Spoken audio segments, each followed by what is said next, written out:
ridiculous thing. What's the most ridiculous what? Setup I'm having here. Hey man, as long as it works. Yeah, it is. Teamwork makes the Electric dream work. wire. All right, so we should be live now. Tom Wilson is already asking if we're experiencing if we're expecting technical difficulties tonight. Thanks for that, Tom. I'm already getting a joke put in there. We are always expecting technical difficulties, but we are hoping to be disappointed in those expectations, or whatever. So hello and welcome to Creature Conference for this week. Because I know that as soon as I say it, something's going to break, I think that our audio might be better right now. Although when we were doing our little pre-thing, Flynn commented that he was getting an echo from somewhere. So we'll see if that comes back. Ghost echo. Echo? I'm hoping that my audio is slightly better. Oh, look! The guy arrived! It's the hand! The hand yes. Giant victim. Fantastic. I call him the French victim. Why do you... Oh, because it came from France? Because it came from France, and French victim sounds pretty funny for some reason. I don't know because why. You're German. That's why it sounds pretty funny. No, French in peril. Get French kissed. Sorry, what was that? Gonna get French kissed by what's ever dragging him in. Ooh, he's getting French kissed by the butt end of the exocrine. Wow. Okay, Flynn wins for... Do I need to update the sign to warning extreme tongue content for the stream? Because we've been through extreme boob content. We've been through extreme sausage content because, of course, we're dealing with Germans, and we've been through extreme ass content. So don't make me write tongue on this. Although we're dealing with Hydra, and if anyone has ever met Hydra, anytime you deal with the Hydra, you deal with extreme tongue content. Oh yeah. Oh yeah.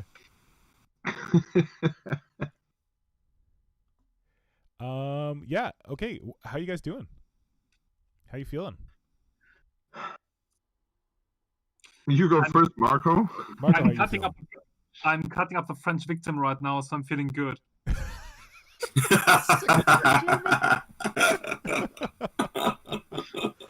Oh my god. Sounds a bit weird if I say it like that, doesn't it? Yeah, more than a little bit weird. It came across completely wrong. I wish I would say I was feeling good, but I had some dodgy fish this evening, and my stomach isn't agreeing with it. I'm sorry, man. Was it sushi? No, it wasn't. It was salmon. It was cooked? Yes, and it was dodgy? It was amazing. It tasted extremely well, but my wife is really feeling really bad right now, and my intestines aren't agreeing too well too. So sorry. What should I say? I would recommend that you sculpt something gribbly and disgusting, because I'm sure that'll set your stomach right normal. I'm sure. That's the kind of stuff you get off on. Sir, will do, sir. That's going to be a mission statement for this evening. But if you have to abandon the stream for biological imperatives, let's say, you go right ahead. I just thought that not in the end that you need to throw up and someone comes along and says, "Well, that's the most awesome thing I've ever seen as a Tyranid so far." Wow, you got really accurate bioplasma there on that model. So how do you get those flash stones in there? I'm getting this right. Yeah, no blood on the stream. Yeah. What was that? One more time. No blood on the stream. Yeah. Ideally, no bleh on the stream, but if you have to, we'll just say that it was a learning teaching lesson for Tyranid bio gunk. I don't know. How to make a digestion pool. Nick, a real artist needs a model. If you paint a nude, you need a model to do it properly. So if you want to paint a biogube properly, you need a model, a live model. Okay, so you're amateurs. You don't know how to work properly on the artistic stuff. Oh, I see our good friend Bon Ami Jeremon has joined us, and will be teaching us how to we'll be teaching us how to sculpt today. That's fantastic. I look forward to this lesson. Please give us an impression. Hello, my name is Bon Ami Jérémon, and today I'm going to teach you how to sculpt the perfect miniatures every time. The secret to sculpting perfect miniatures every time is having the correct lubrication for your sculpting tools.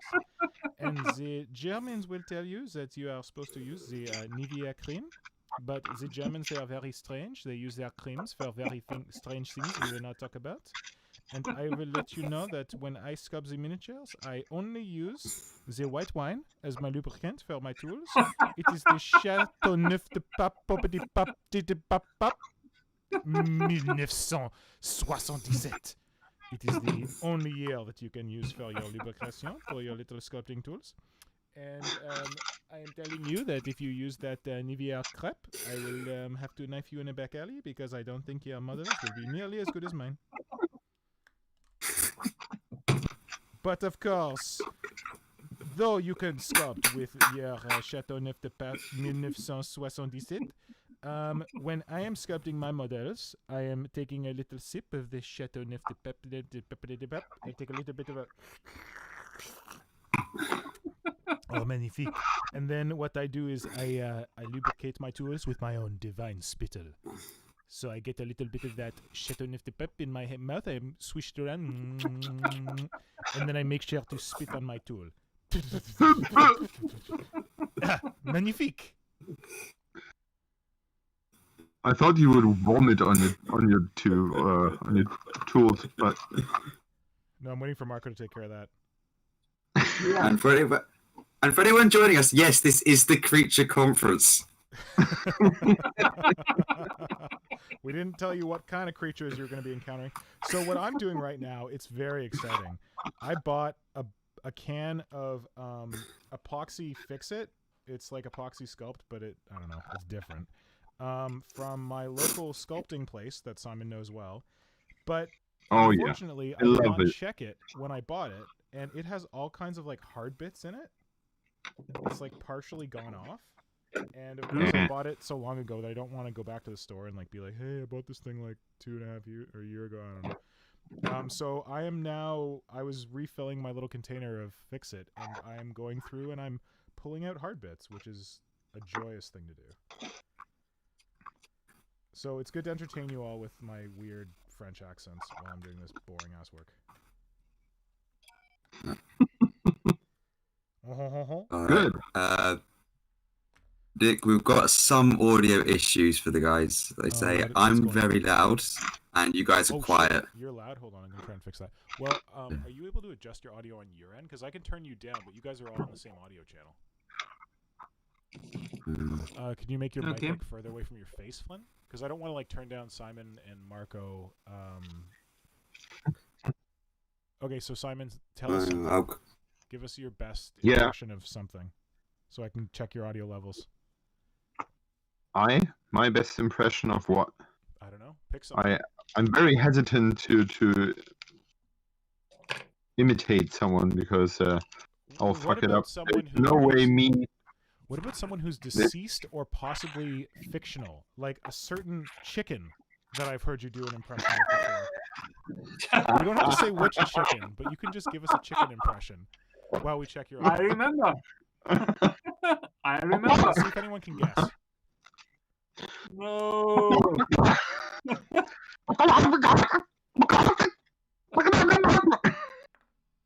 Okay, that sounds horrible, but wasn't there yet another chicken, like a special kind of chicken? I think he was just doing a short one there. That was just an intro. I honestly there are some jokes that cannot be repeated, and I honestly have not drunk enough for that. Agreed. Okay, gotcha. Yeah. Okay, so Marco, why don't you tell us a little something? Marco, what are you excited about in the hobby this week? What have you seen on Instagram or somewhere else? Someone else is doing something that excited you. Talk to us. First off, please, one sentence from me to just close the topic before. What happens in Algonquin stays in Algonquin. Okay, now everybody feels like you're not part of the club. Oh no. Well, Yeah. you don't want to be part of the So, club. so Those guys we got don't want to be. Who- I don't want to be elite like that. So to include everyone, we three spend some time together in somewhere north of Toronto in a park called Algonquin, and at one point we spent there like 2 days, 3 days. Yeah. Most of the time painting Tyranids. Yeah. But not the fun way, more in the this needs to get done way. Yeah. Pressure. And at some point, the alcohol took over, and I, at some point, think it was me that declared that Hitler sounded like a chicken. And so while I was trying to mimic Hitler's speeches, we realized that he actually is nothing more than a giant chicken. So when you close your eyes and listen to History Channel repeating his endless speeches, you might come to the conclusion that we all have been tricked. It was just a giant chicken. It was a chicken all along. Yeah. Which is funny.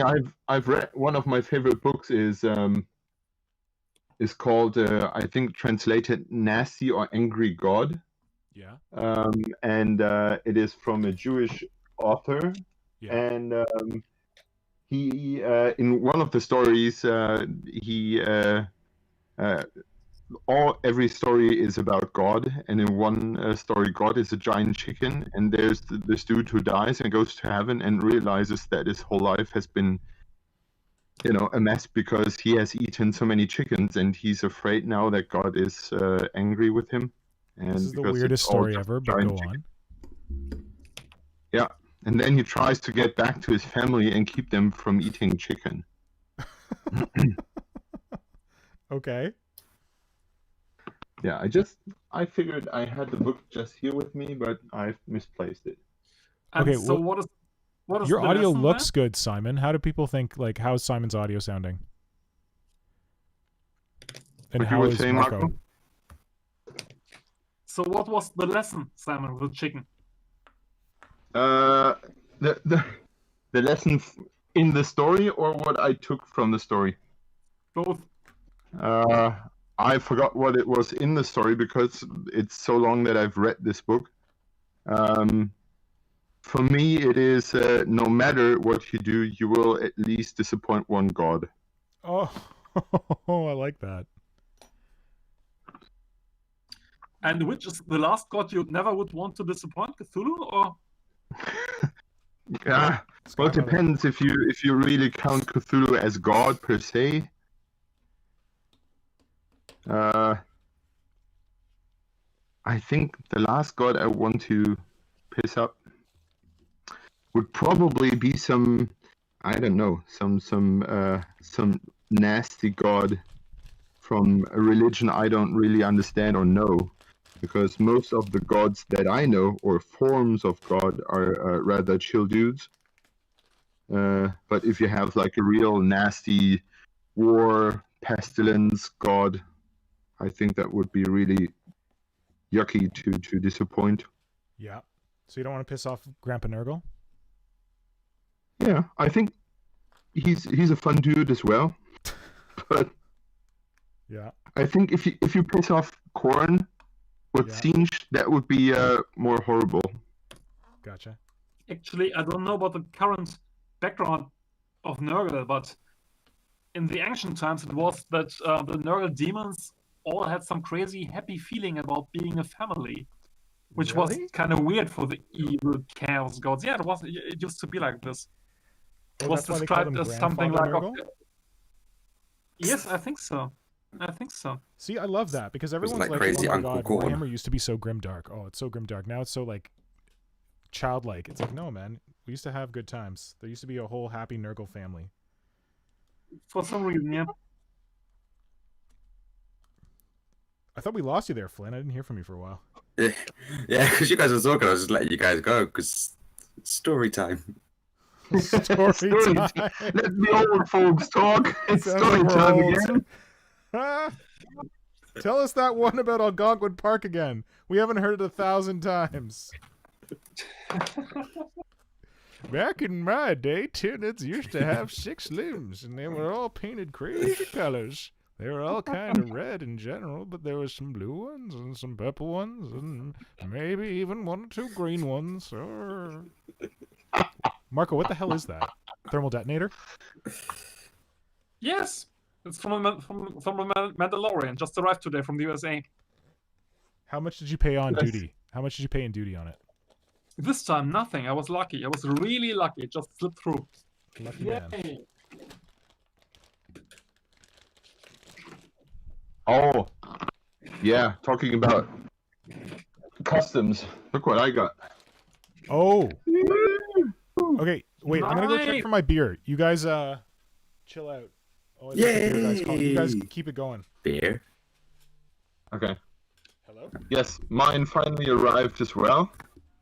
Nice. And that's the hand-colored one. I just love this piece. Okay, it's awesome.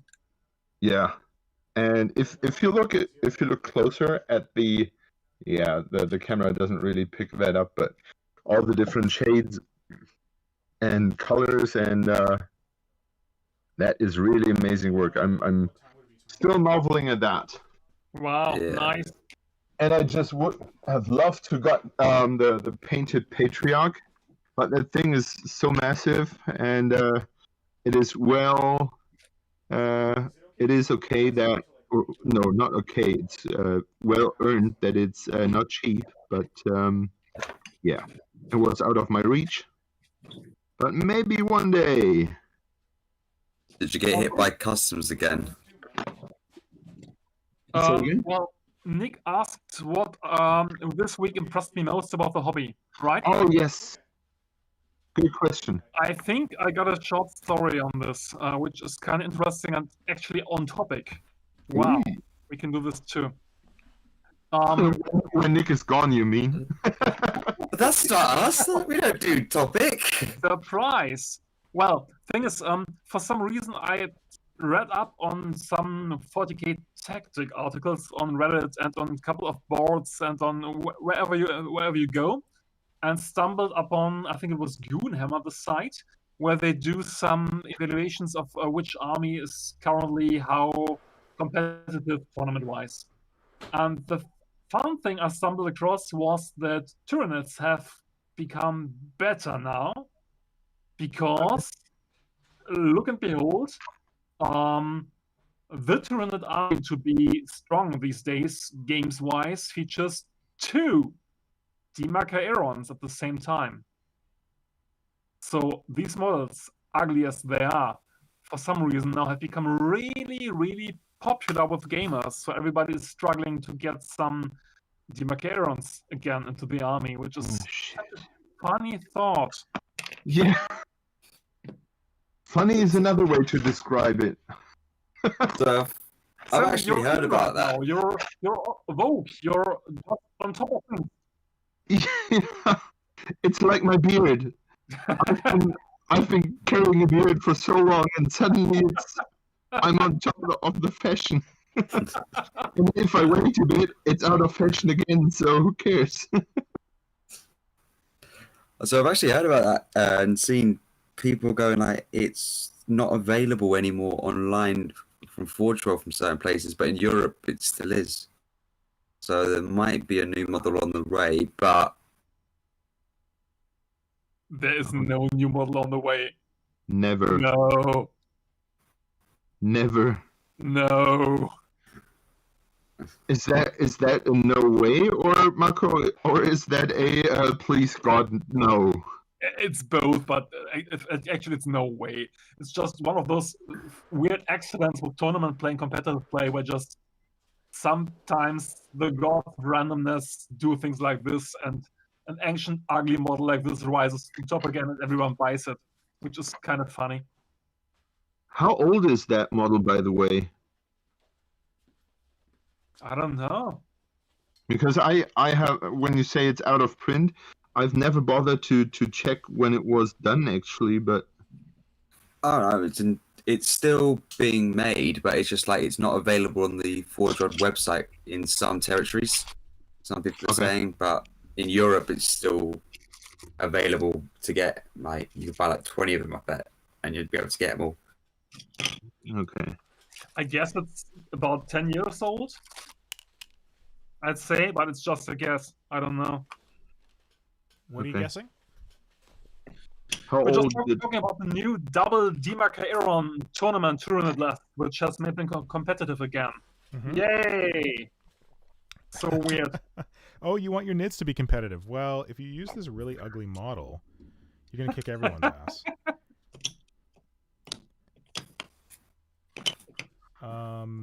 So I have good news and I have bad news.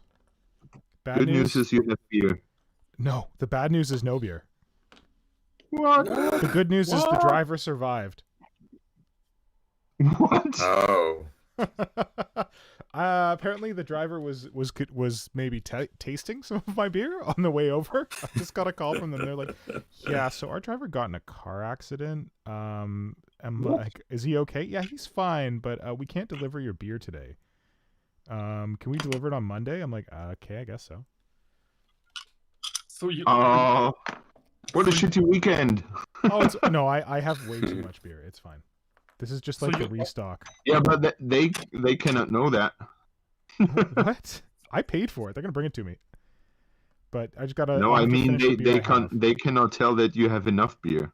True. Maybe you were planning a party. No, and have all your friends actually, over. Oh wait, we've been doing really shitty job on. Well, our provincial government is doing a really shitty job on taking COVID seriously. So no one will be planning any parties for 28 days. We are back in like some kind of lockdown for 28 days. But really, everyone knew that this was a problem. But our government was like, "Oh, everything's fine, everything's fine." La, la, la, la, la. And then finally it caught up, and they couldn't say that everything's fine anymore. So now, yeah, of course. There will not be any parties for a month. Your government isn't alone with that, I would say. Same here. Yeah, we are in the very same situation. Like everyone knows this is going to shit. Yeah. But the government says, well, we have to keep things running and yeah, now things are running straight against the wall, and now they're like, maybe we should do something after all. But don't you guys actually have vaccines? Like, aren't you like producing them in Germany, or are you reliant on? Yeah, but we have a brilliant idea to sell the company to the USA. Oh shit! Wasn't that a good idea? Was a good idea. Or I don't. No, there was Pfizer. Oh, Pfizer was German. Ah, gotcha. Yeah. The German company is BioNTech, and Pfizer is the American company which bought BioNTech. Oh, and okay. The German government thought, well, we're all going to be fair to each other, won't we? Of course. We're all on the same planet. And the Sounds UK like a Canadian government. The UK had the same situation, and they said, no American company will buy the Oxford vaccine, so they had the Swedish company come. And look, the UK has plenty of vaccine. Germany has nearly nothing. Yeah. Don't you know, Nick, that of course you know that Canada doesn't get vaccine from the US, but from Europe? We are trying to get both, I think. But I think you get much more from the Europe actually than from the US. Yeah, probably. Which I just read in my article, which is so hey, funny. Biden, he's going to ship us some vaccine, and Biden's like, ha ha ha, no. Yeah. Come on, Jack. Got to get it for my people first. You know how it is. Don't worry, little Canada. You'll get it eventually. Awesome. Okay, where the hell am I? I got to decide what I'm going to work on. Hold on, I got to find some arms.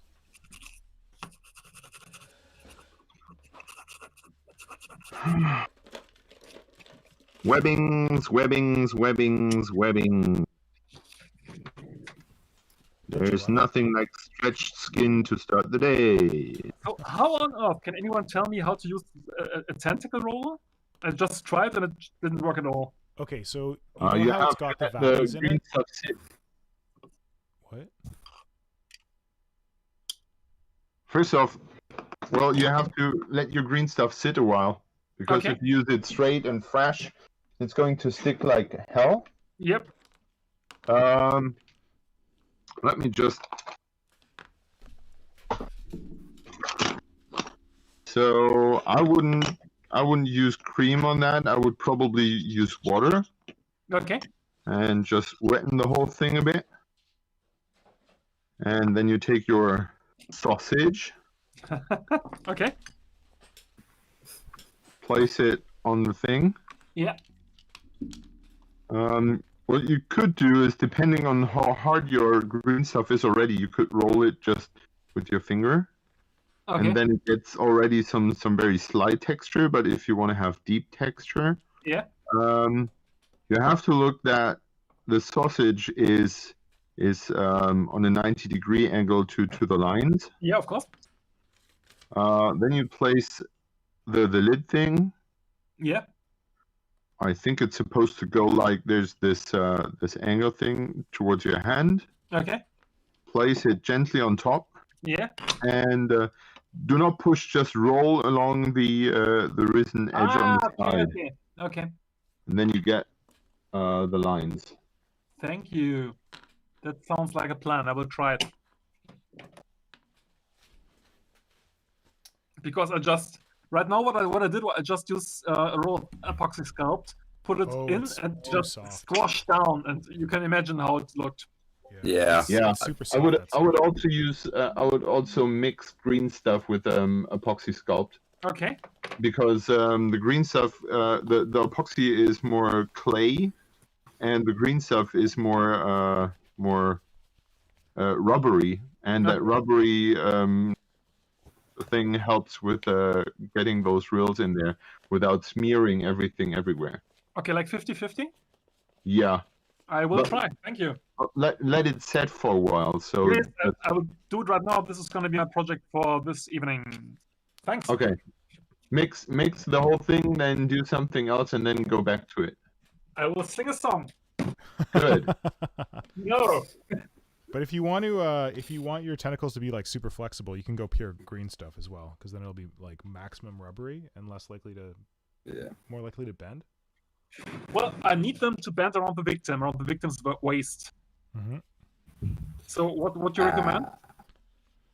Green stuff. Well, you mean you're gonna bend it around the victim's waist once it's set, or once like while it's curing, or? Well, it's curing, because you see where the waist is. This is what the giant's hand was, which I just cut and filed away. Yeah. And of course, I need to do something. I won't resculpt it. And the plan is to do a whole bunch of tentacles coming from the legs and just curl around the waist and the body, like many tentacles. Yeah. To just hide this ugly gap. I would create the Hydra tentacle roller tool, which is a pen or a pencil taped to a CD, or like maybe something thicker than a pen or a pencil. Because what you want to do is you can drape your tentacles over something that's curved, and then the tentacles will like dry in a curve, and then you can like position them once they're dried and like glue them onto the victim. What? Here. So okay, it's not that complicated as it sounds. How? See this thing? Can you see my video? It sounds like rocket science. No, I can't, sadly. But I go to YouTube when I can. So now I can. You need a something that's round. Okay. And the circumference of what am I looking for? This is the shape that you're going to get in your tentacle, because what you're going to do is you roll your tentacle and it's straight, and then when it's wet, you put it on here and you drape it so it like falls around this shape. Okay. But you just want to keep this shape steady so that it doesn't roll and your tentacle falls off. And then what happens is that when you drape your tentacle over it, you let your tentacle dry on this piece, and then you pop it off after, and it's set like this. I so see. it'll have like a curve in it, like the same curve as this piece. And then but what you can do is you can just take that curve and glue it to the guy. Or you can put it on when it's wet. I don't know. Why don't I let it dry on the model itself? Couldn't I do that? Because it might be fussy to like get it on there, and you might mess it. But I don't know. That's Simon told me how to do that, and I like that method. Yeah. Simon, what do you think? What I did was before. Well, I used. I got some baking paper, and then underneath laid different sized like pencils, like round shapes, and then when you have a tentacle, and because that's going to sink down and won't keep its shape, but you want it to stand like something like that afterwards, like if you glue it to the model. What I did was I just placed it on like onto this pen. Oh, there it goes. It was not taped to the place, but if you look at it from that angle, you can see how it's keeping the shape, and you can let it cure that way, and afterwards pick it up. But what I would do with your victim there, since you are going to have to wait for to use the rubber tool, you have to wait a bit to for the green stuff to set anyway. I would probably wait afterwards a little longer, apply it to the model, and use a tiny tip of super glue to fix the tentacle onto the model. Okay. And then afterwards just hang it down somewhere, because I think the tentacle will be pretty stretched, right? Because it will be shooting outwards, swirling around the victim and pulling him backwards, so the tentacle would be rather stretched and still flobbly and curly, right? Exactly. So I would just saying in the chat, Craftsman Jono's here, which is really awesome. He's the one who does like those crazy giant Tyranids, and he has a suggestion for the tentacles. He says put a bendy wire in the core of the green stuff, and he says that if you let it dry, you can bend it to shape using the wire core, but I don't know like how long you have to wait for it to dry before you start bending it. Someone once told me that you can do this, and as soon as you roll it out in the tentacle roller, you can just use that thin bendy wire in the core to just bend it, and the green stuff will stay around it. I was worried the wire will like rip out of the green stuff, but interesting. Guys, so many options. Yeah, but seriously, welcome Craftsman Jono. Craftsman Jono's amazing. Makes all kinds of really crazy Tyranids on Instagram, so you should definitely check him out on Instagram if you haven't checked him out yet. He made those really huge, I think they're like Tyranifex conversions, but they're standing upright, and they're like pinky, reddy, like fleshy, gross. Okay. They look really nasty. Okay, to conclude my idea. Yeah. I've tried to work with a wire core. Yeah. But apparently I was simply too stupid to get the green stuff around it and keep its shape and not look like totally wobbly. Yeah. What you could do is, like, if that's your victim, you fix the tentacle around it, fix it somewhere in a super glue, and afterwards you hang it somewhere so the tentacle hangs straight down from it and cures that way. Oh, sneaky. Good idea. So, Nick, what was your hobby thing this week? Brother Pink and I recorded like this weird video thing that we're going to share soon. It's called the Sprue Review, and I won't say more about it, but we recorded it last night. It went pretty well. It's not a stream thing. It's like an actual video thing. And as part of the Sprue Review,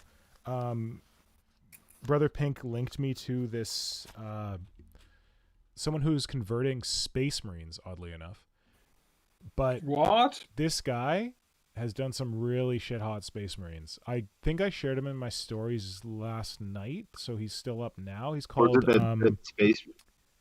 What is his? He's called the shit. Let me look him up.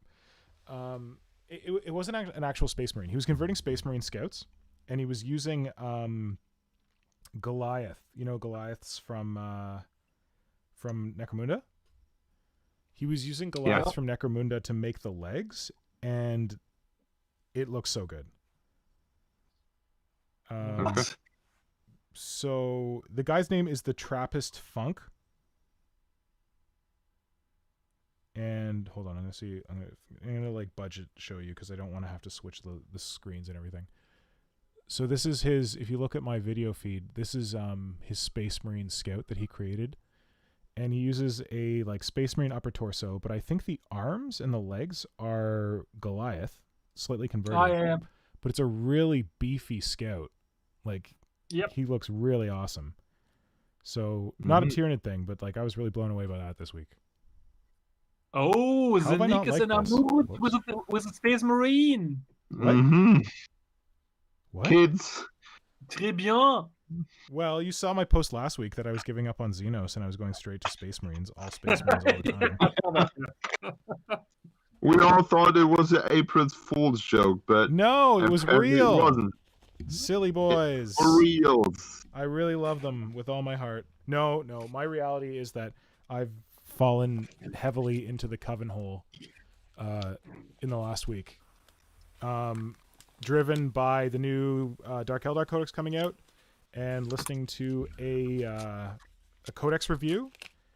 And yeah, they were just like talking about all the like cool Coven stuff and how cool Dark Eldar is. And they made this one mention of like, oh yeah, you could convert these like elite racks using Delac models. And I'm like, what, Delac models? I'd never considered that. So then I dug out my Delac models and started messing around, and it got me going. Yeah. That code is good for everything. Oh, yeah, it is. Yeah, Yep. definitely. So I even trademarked a hashtag for converting racks from Delacs, and it's rack with QUE on it. You know how like a rack is like WRACK? It's WRAQUE. Trademark Mr. Whoa. Pig. Ooh, yeah, you know. How do you like that? You've heard it here first, kids. What? Yeah, you heard it first here, kids. Yeah, Nice. so it's such a cool kit. Like I already liked the Delac kit, but I hadn't considered using it for racks, and yeah, works surprisingly well. Cool. So now I want to make the rest of that squad, and I may have purchased some models to make a really horrific rack based on a Jess Goodwin sketch. I saw that post. Yeah. And it's the Snail Rack, right? Yep. I want to make them Oh. real gross. Do you have a picture of the sketch? It was on my stories on Instagram. I don't know if it is anymore. But if you go to my profile, I have like saved stories on there, and one of them is for the Unmarred, my homunculus coven. I Dude, we're think on I saved it. stream. in there. You're talking about it. Just show it to us. I've got, look at my gloves, man. Flim, can you put it up? He can't. He can put I a link in can't. the I chat, can't put but it on the store. Oh, sorry. Yeah. so it's basically a rack with a snake. It was a grotesque sketch, but it's a rack with a snake tail. I would say not a snake. It's more of a slug. Yeah, it's grosser than a snake. So I'm excited to have a go at that with some lovely Melusai Canite blood sister, whatever ladies. Nice. Yep. Yeah, but I gotta finish some Tyranids before I get to work on any coven. Primarily the dominatrix, but also some other stuff. Me, I gotta finish up Tyranids. Me.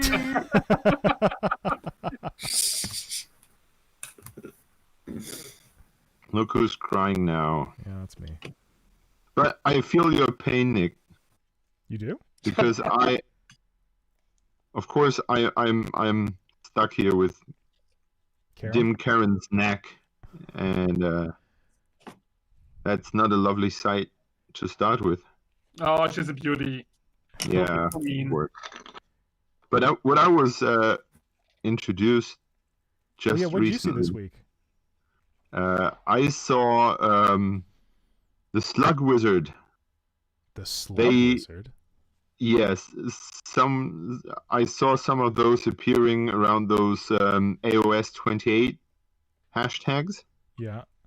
already a while ago, and there apparently is a very small initiative to create this hashtag Slug Wizard Spring, where someone called out everyone to create a Slug Wizard.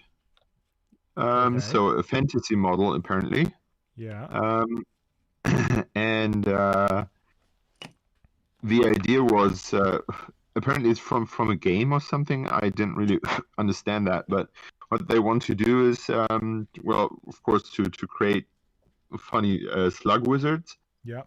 Or funny quotation marks, funny slug wizards. But on the other side, they have a profile called Slug Wizard Oh my god. on Instagram. This sounds like and- Turnip 28. Did you see Turnip 28? Yeah, no, that's something different. Okay. That's something completely different. With this the task for everyone who wants to participate, it's like an open invitational for everyone to participate, which I already love. Like, no, this is not an exclusive thing. This is for neither everyone. was Turnip 28. Turnip 28 was wide open.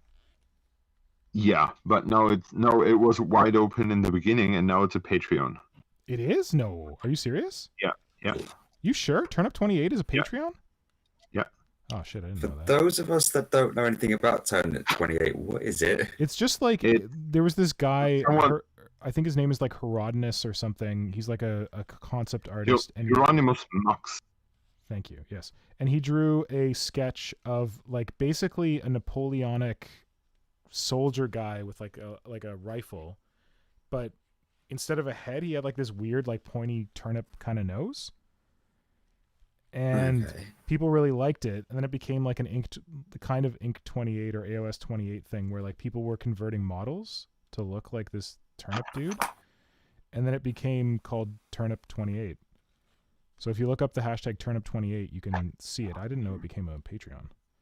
It basically is I think it's a whole rule set on its own by now. Oh my god, it was just some cool ideas. That's Supported by, well, I'm not sure how much Patreon there is in this whole thing, but yeah. so how much is hidden behind a paywall? But it the basic idea is that it's a fictional setting where like it's all in mud. Yeah. And the turnip has some certain like religious meaning in the setup, and well, the most of the models are mixed between Napoleonic and medieval models, like having those Napoleonic uniforms mixed with medieval knight helmet, which funnily look like a bit like a turnip. Yep. So we are talking about turnips here, like turnips. Yeah, like the ones you drag from the earth. Like a Rübe in German. Yes. That's funny. And there's some really funny designs there, especially when someone starts to design those monsters, like those turnip monsters. It's all pretty dark and sinister, funnily, and it works rather well for this crazy idea. But well, the slug thing I was talking about is not like no Patreon. It's just for everyone to participate if you want to build a funny character or a grim funny character. That's open to everyone. And what they also do is they invite people to support a project. It's called the Bail Project. Okay. Oh, is it bailing people out who've been jailed because of like protests? Yeah, they it's something about supporting people who are out on a bail. Yeah, that's the right term. And they lend the money. They lend the money from the project to the people who are set free with that money until they can repay the project. Yeah. Something like that, because otherwise they have no way of paying it and are stuck in prison. Yes. So it's apparently for a good cause. Nice. And if you donate like $10 to the project, and you show the guys a recipe that you have done so, you will get like a little goodie for doing so. Cool. And You mean a recipe you've done for like making the Snail Wizard? no, a recipe for having donated to the project. Oh, a receipt. Oh, a receipt. Yeah. Sorry. That's okay. Yeah, and I really like that, like having a fun idea and mixing that with enthusiastic model builders and saying, well, if you like that idea, you are invited to donate to a good cause, and if you do that, we'll take care of that. You get some fun thing to remember that. Nice. And that's actually something I'm missing a bit in the Warhammer community, because that is really common in the Infinity community. Oh. So when the first wave of COVID hit, there were some Americans. There's a very active American Infinity scene, and there were dudes that said, "Let's make some patches." I think I have mine somewhere. Let me just. Oh, there it is. There it is. There you go. Ooh, yeah. It says COVID Tech War campaign 2020. So biotech war is it's a play on words. Biotech war is a very deadly scenario in the Infinity rules, where you play against a spreading virus. So it's obviously the COVID Tech War campaign. So they made those patches. Someone designed that patch, and they sold the patch to whoever wanted it. Mm-hmm. And with the money that they gained from this project, they helped others they donated it to charities. So people who were suffering, losing their jobs from COVID, were financially helped. Nice. And that's something I really miss, because that is really common in the Infinity scene. Okay. In the Infinity community, to help wherever they can each other. Yeah. And that makes, at least to me, like that's community. And it does happen in 40K. Like, I know I've seen a lot of stuff around like veterans, like people who have been like served. I think primarily American veterans. There's a lot of like, let's make an army together and let's like sell it off, like auction it off, and then let's donate to like veterans, like military veterans. Okay. But I was involved. Oh, Simon, remember when we did the Rainbow Warriors and you painted those heads for me? Yeah. That was for a charity project. Yeah. That was supposed to support a charity that made games more accessible to like female or like queer folks, that kind of stuff, people who might not normally feel comfortable in a gaming community. So it was like an advocacy group for that. I gave my models, and I don't really know that force ever got sold off and that the money ever got donated, but the guy who was putting it together won a Warhammer Hero Award, so I guess maybe it finished. Yeah, so it does happen. I don't know if it's as common as it is in Infinity, but it definitely it does happen in like the Warhammer communities as well. Okay. Yeah. Well, I haven't crossed it that often, and that slug thing was the first time that I really remember seeing something like that. Cool. And I liked it, and I think I will try to participate in that, because it sounds like a fun idea to sculpt the Slug Wizard. And I will try to donate, and just for the fun and the cause. I think you could do well with that. Sounds good. Yeah, I know that after like when Black Lives Matter really kicked off last year, after the death of the murder of George Floyd, there was a lot of people talking about donating to these bail funds, because people get arrested by the police for protesting, and then they have to like post bail, and maybe these people don't have money for bail, so it was like, so it could be seen as like a tool that the police are using to keep people from protesting. Like, well, you can protest, but you're going to have these financial consequences.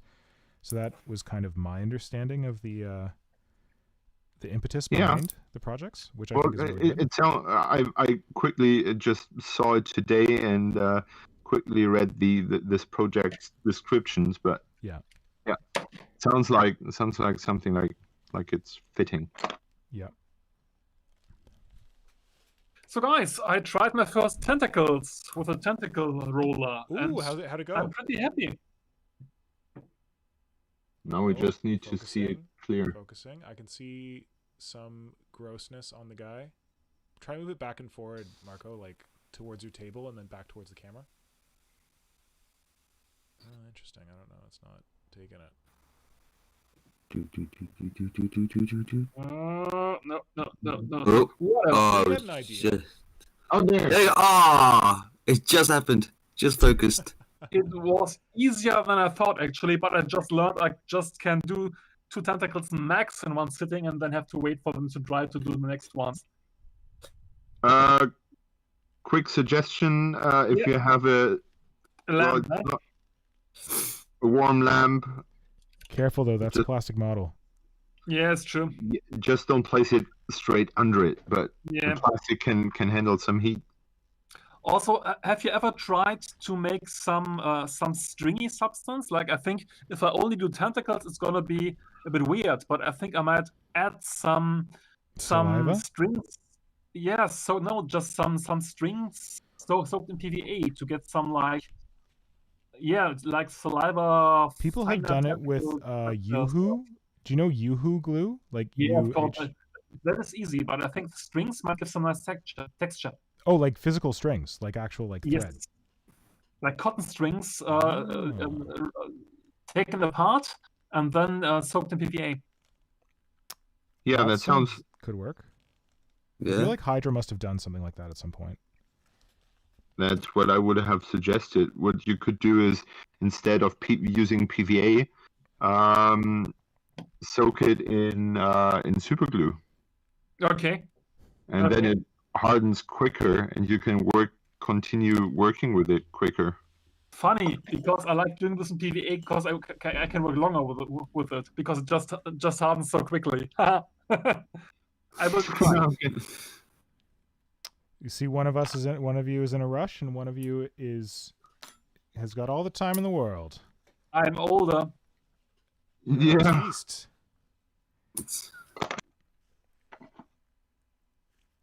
All right, just catch up on the chat. There's quite a few people that have turned up. Brett Evans, Dwarfinish, that's Jake Foster, Bargeist, Spookiest Moment, but he was at the beginning. Peter Hampson turned up. Hello, friends. Kajan as well. So Crossman Jojo says he just finished up base painting a new set of warriors this week, diving even deeper into the Geiger body horror aesthetic. Not like he hasn't gone deep enough yet. Yeah, if you haven't seen Craftsman Jono's Warriors, they all have like skulls built into their heads, and they're very Geiger creepy. They're pretty cool. And Jacob Foster asks if you can switch the chat log of and Marco's feed around, because on the mobile, the live chat blocks Marco's screen sometimes. Okay. Oh, I don't know why. Oh. You mean just like actually the setting on YouTube, not the one I have on the screen? I think he means the one on the. Actually, yeah, don't. It could do, yeah. Being displayed, like, it shouldn't block. You should just get this full video with everything in it. But the one on YouTube, I'm not really sure how to control that. I honestly, I'm watching our doings on YouTube, and it hasn't. On your mobile? No. Yeah, on my mobile. Yeah. I don't know. Sorry, man. I don't know how to fix that. I think he basically means that the question is, can you switch the chat log and Marco's feed around on mobile? The live chat blocks his screen sometimes. So maybe change the placement on the screen? Oh no, I know what he means. When you have the full screen on a mobile, and the live chat is layered onto the video. onto the Yeah. video, yes. And when you place oh, the it comes live up in the chat on the bottom. left side, you don't miss that much. You would just miss my part, but you're not seeing much there anyway. Hold on. Yeah, I think I know what he's talking about. Let me do some magic. Yeah, Marco's on the left and the chat's on My the right. issue Just is swap that- them two over. I can put Marco and Simon on the top beside each other, or I can put them stacked. I can't. Oh, actually, you know what? I got this. It's gonna get a little dicey for a second, so you guys keep chatting. It just might look gross. Give me a second. We're used to being dicey around here. Okay. Yeah. Well, you know. Okay, I think I everything's just working, finished we gotta the mix next it all around. part. Show it. Yeah, it's basically again trying to mimic the sinew tissue that is already sculpted. Yeah. I'm not sure if you can see much, but Hold on. I'm fucking with the video so no one can see anything, but give me a second. Yeah. okay. Should be able to see it now. Looks pretty good. Can you get it closer to your camera, or does it not work?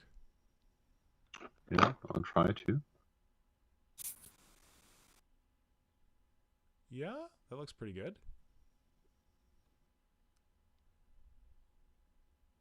Nice. Yep. Yeah, I'm pretty keen on that side. Looks really That was stretched. Really good. Yeah.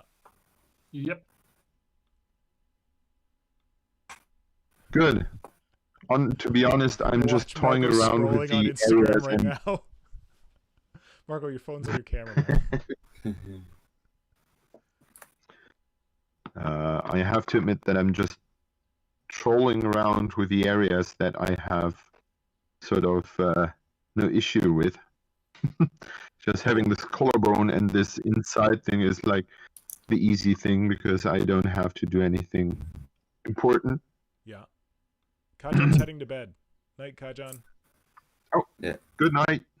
Sleep Night. well. Thanks for joining us. Okay, last time someone asked me what I was going to do about the elbows because someone wanted angled Tyranid elbows. And I said that all of them have been cheated so far, and I'm going to cheat as well. And that's what I'm going to do here, because I don't if you remember look at that, conversation. the... What? I don't remember us talking about that. Yeah. The lower arm, like, ends here, and I would have to have those fillings go all the way around here, so that would Yeah. look ridiculous as hell. Yeah. The model itself had some spiky elbow pieces just sculpted in there. Like suddenly this ribbing has some spike poking out that looked pretty ridiculous. Yeah. So I will try to cheat as well, and I will pull the lib of this arm that would have ended here, pull the lib like somewhere here, so the gap isn't as big as I it wouldn't call that cheating. usually would. What? I wouldn't call that cheating. Yeah, that's cheating. That's Because if you would compare it to the other one, you would immediately see that it wouldn't work that way. I think, well, what I did on the dominatrix is that I just extended the end of the arm with like a blade thing that stuck out. Yeah, but you're doing your own design. I'm trying you're trying to match it. Yeah. Look at this purist over here.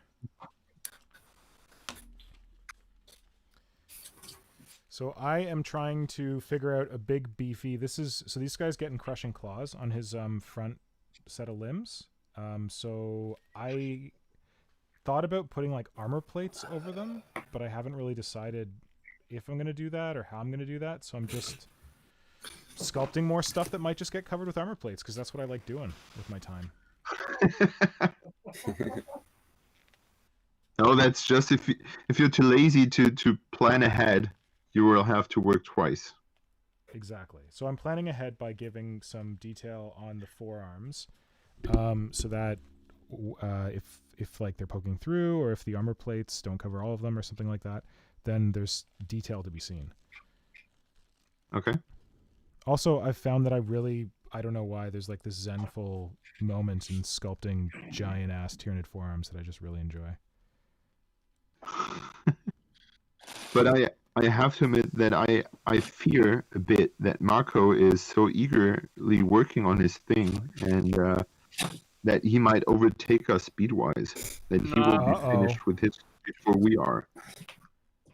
I don't think so. No, I think so. You know, you've seen my feet, and if you look at my camera right now, yeah, I'm working on 4 of these guys at the same time. 4 of 4. them. 4, yeah. One is often enough, Marco. Yeah, Oh. I need to do 4.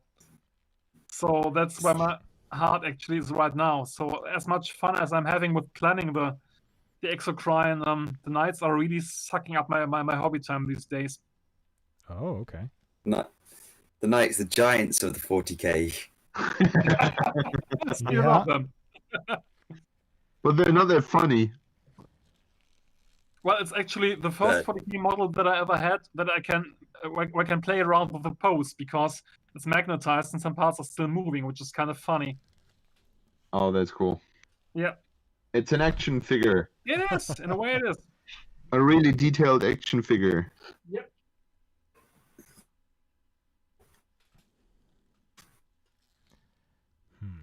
Nice.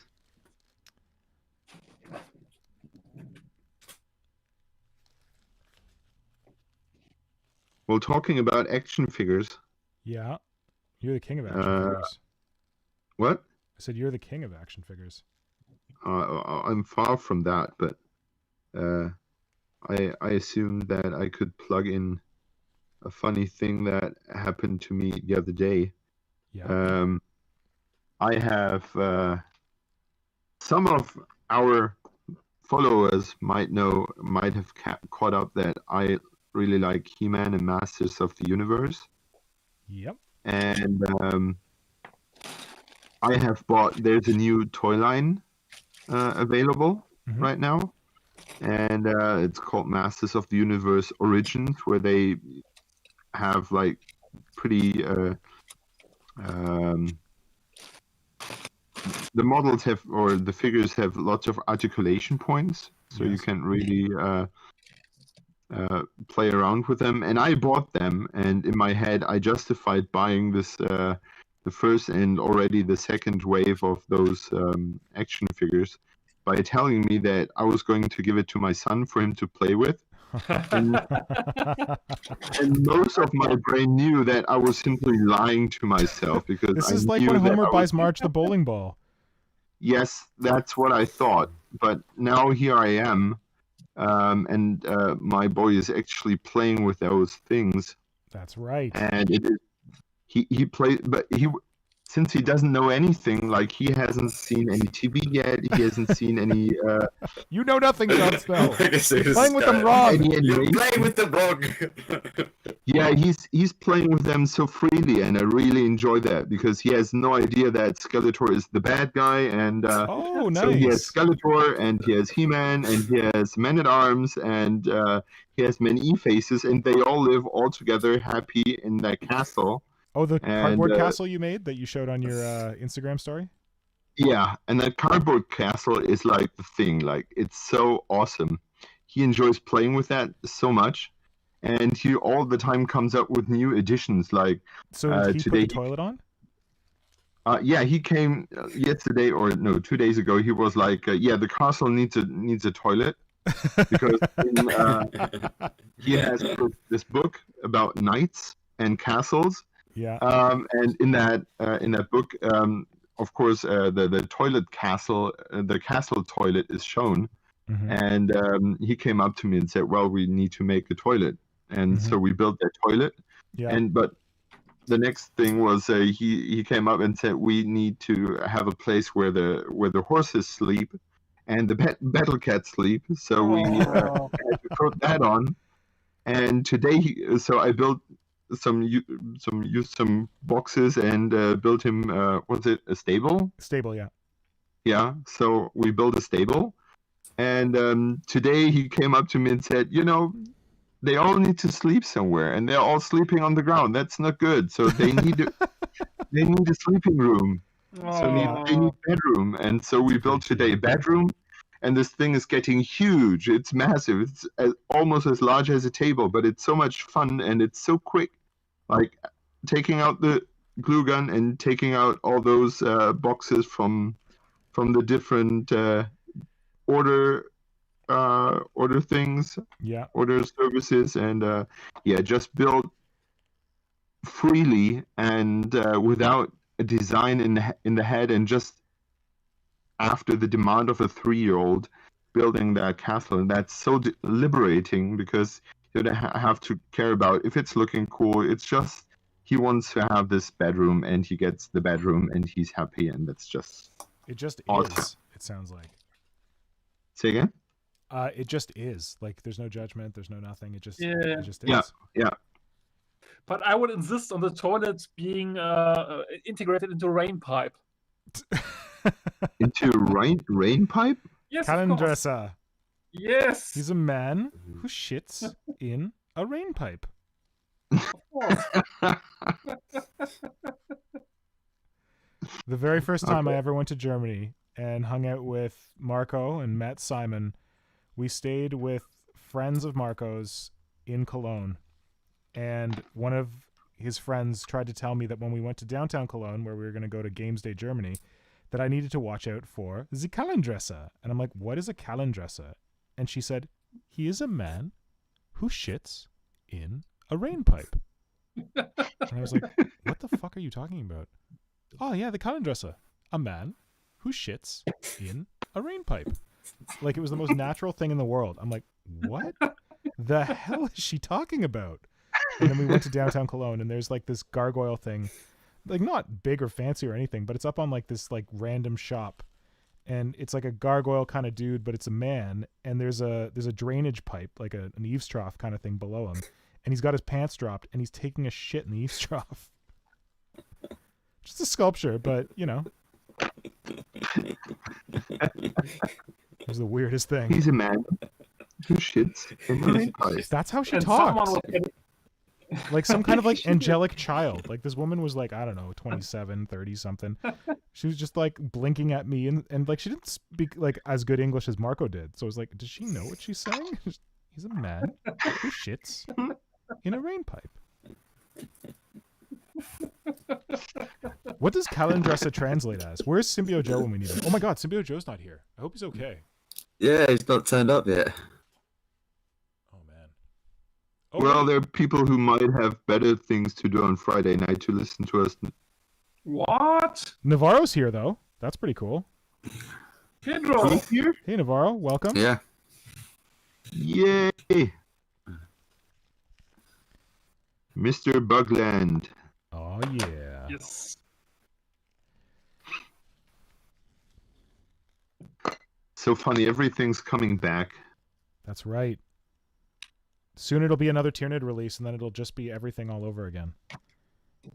I'm not holding my breath. No.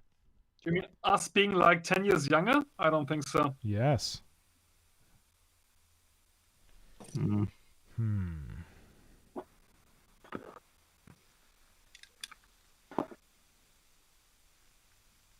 So, Marco, you did not tell us what... Or did you tell us? What I don't think was so. your hobby thing this week? Of course I told you. I just didn't give you an honest answer because I said it was the 2 Demarcaeron tournament. Oh, yeah. That was a lie. Okay. What's your honest answer? My honest answer was, of course you saw before, I just worked on my first Imperial Knight model, which I had been planning and wanting to do for like as long as it was originally released. Yeah. And it was really, really satisfying to just do it in one crazy burst last Easter weekend. Yes. That's the best way to do these things. And get the whole post done and see what the kit can do and what my ideas for the kit would be and what kind of poses that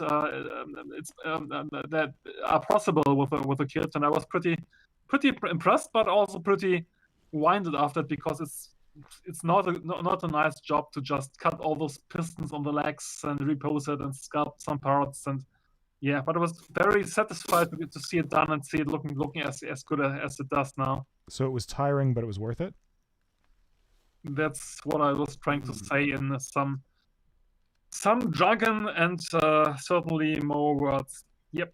But okay, so that's your hobby happenings, but did you see anything else like from other people in the hobby as well?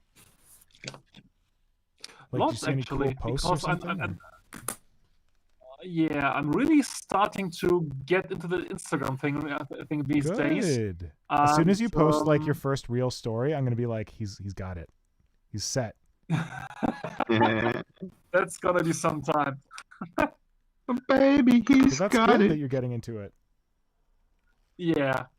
Yeah, it's fun. It's really fun. I still miss the options the old forums gave for more interaction and Of course. just different kind of structure for looking who's doing what. But Yeah. it's something. Well, one thing I don't know if And what are I you what I following? miss is coming back to things and see them develop. Yeah. Yeah. Marco, are you following any hashtags on Instagram? No, I should. So I know this I know how it works, but I Yeah. don't. I'd recommend doing that. Like, there's always people who like spam stupid shit. Like they'll post Space Marines and be like, "Hey, look, it's a Tyranid." But you can like, if you start following a hashtag, it'll start showing up in your feed alongside like the people Yeah. you follow, and then Okay. that's often how I find like some cool Tyranid people to follow, or like Gene Stealer Cult. of I course. just started following the Dark Eldar hashtag. Yeah, so that might be helpful or edifying, but just be aware that if you have a post come up and it like when you're scrolling through your Instagram feed, it normally says at the top who posted it. When Okay. when you get a hashtag post, it'll show the hashtag as who posted it and then the name of the person below it. But Okay. if you get like a shit one where someone's just like shit posting Space Marines, if you go to the top right hand corner, there's 3 dots there, and you can click on the Yeah. 3 dots and you can say don't show for this hashtag. Thanks. So just to like tell people that it's, that's a Space Marine, that's not a Tyranid. I don't know if It's a Instagram does Space anything with that Marine. feedback, but what was that, Simon? It's a Space Marine. Jerks. Ruining everything. Can't have nice things. Simon, what are you working with right now? What is that for a tool? This? No, the other one. This? Oh, the YouTube feed is too slow. Not the spoon one, but was it a rubber brush? These are the tips I've been using so far. Silicone one? Is that the one you're talking about? I think so. Oh my god, we failed Marco. He doesn't have a silicone No shaper. one ever taught me anything. Oh my god. Yeah, apparently. So you mean this one, the black tip, Yeah, I think so. or the gray tip? The gray tip. It's silicone. Yeah, That's what I I'm using. actually- That's what this white tip is. I actually bought that at Battlefield Berlin for the first time Nice. when I was there with you. That is funny. You still have it after all those years. No, I don't. I smeared it with super glue because I'm working with green stuff and super glue at the same time. Destroyed it and bought it again. But Okay. I'm not as frequently destroying these as Mr. Pink does. But It's sorry, how I have to. assure myself that you still love me. Will he send me another silicone shaper from Germany? Oh, he will. Okay, good. He still loves me. Don't you have them in Canada? We have them, but so I can buy like. Simon is the one who introduced me to these things, so I can get all these different types. Like I can get like a pointy one, I can get like a flat one, I can get one that's like kind of like a knife blade. It's kind of like an angle, but all of the ones that I get that are tapered at the Yeah. end, they're either like this, so they're very pointy like a paintbrush, or they're like this, they have a little bit of a curve on them. But the one that Simon has looks like this, which is like a bullet shape, Yeah, of course. and it's hard to explain how important that difference is, especially when you're sculpting organics. This thing just does the work on its own. Because when you're doing these ones, you can get kind of like the tip poking in there and giving you like weird kind of like points or dots where you don't want it, but not with this Okay. one. You can just smooth putty around like crazy with this one. So this one you can only get. I've only ever seen it. Simon had it, and he got it in Germany. And I've not seen this design anywhere else. People have tried to find it on Amazon, but it doesn't. They're never as good. They're always like some weird shape that isn't this perfect bullet. Interesting. And the real shame is that we even got in contact with the ones who produced that. Okay.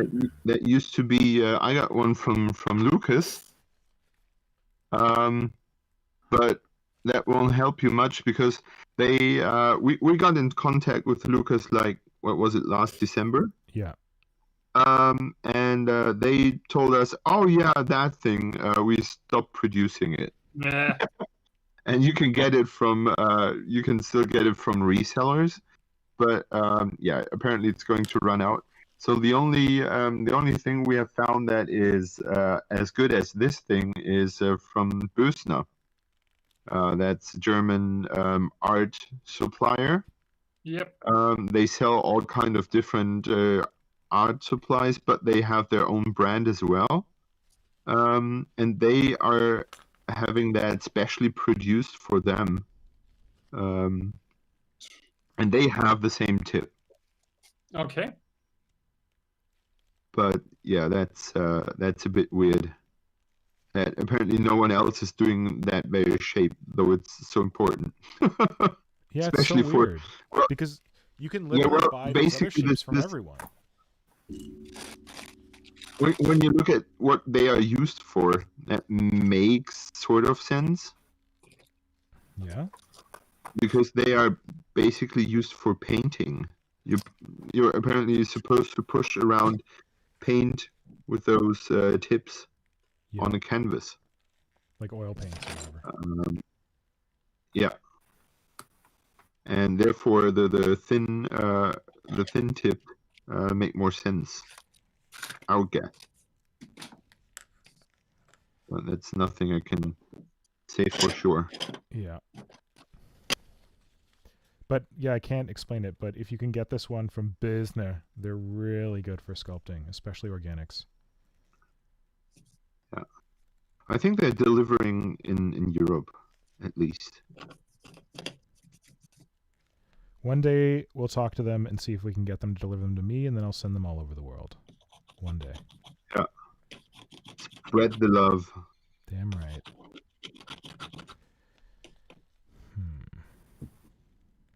Guys, I feel like this is the most productive stream I had so far. Oh yeah? Woo! Good. Because I really feel like getting things done here. Good. I'm feeling pretty productive in that I'm actually sculpting. I'm trying to figure out like how to figure out, because like this is going to be a crushing claw arm, and it's going to have a big, like the thumb is going to like slot in here, and then I want to have 3 claws, like 3 fingers that are all big and like crushy, but I don't know whether I should just leave this like a curve and have them coming out of here, or I should like cut in. I think I should probably cut in the places where they're coming out like I did for the thumb. What do you think, Simon?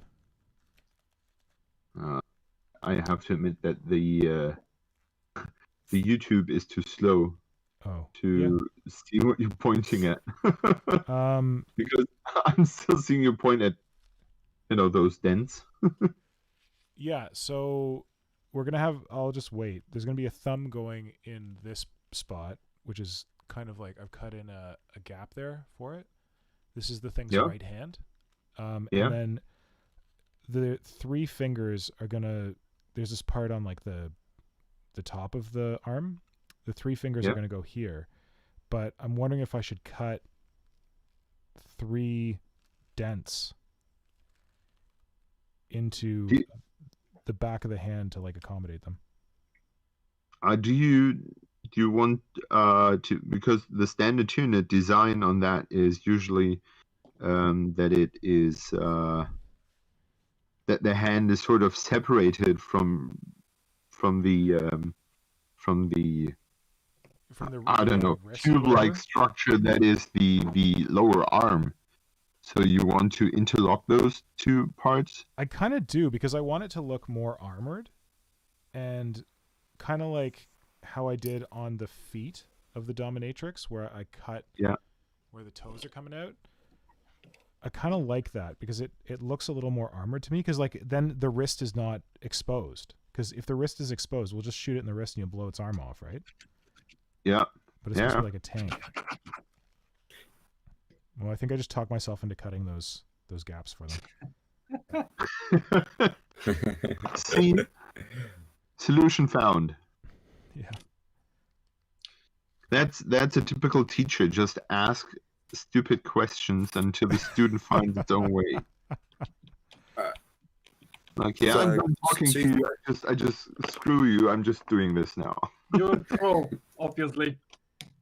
Yeah. So, Cross and Roger, Jono's got to go. Oh yeah. And- Bye, Craftsman. Thanks for joining us, man. Yes. It's good to have you. And David Hill goes, any news on the decal sheets for Simon? Oh, Jesus. I totally forgot about that. I'm sorry. Everyone who contacted me last show I'll contact you right after this. Or possibly tomorrow, because it'll be very late. Yeah. No, Yes. I will just do it tonight, because otherwise I'll forget about it again and real life will swallow me.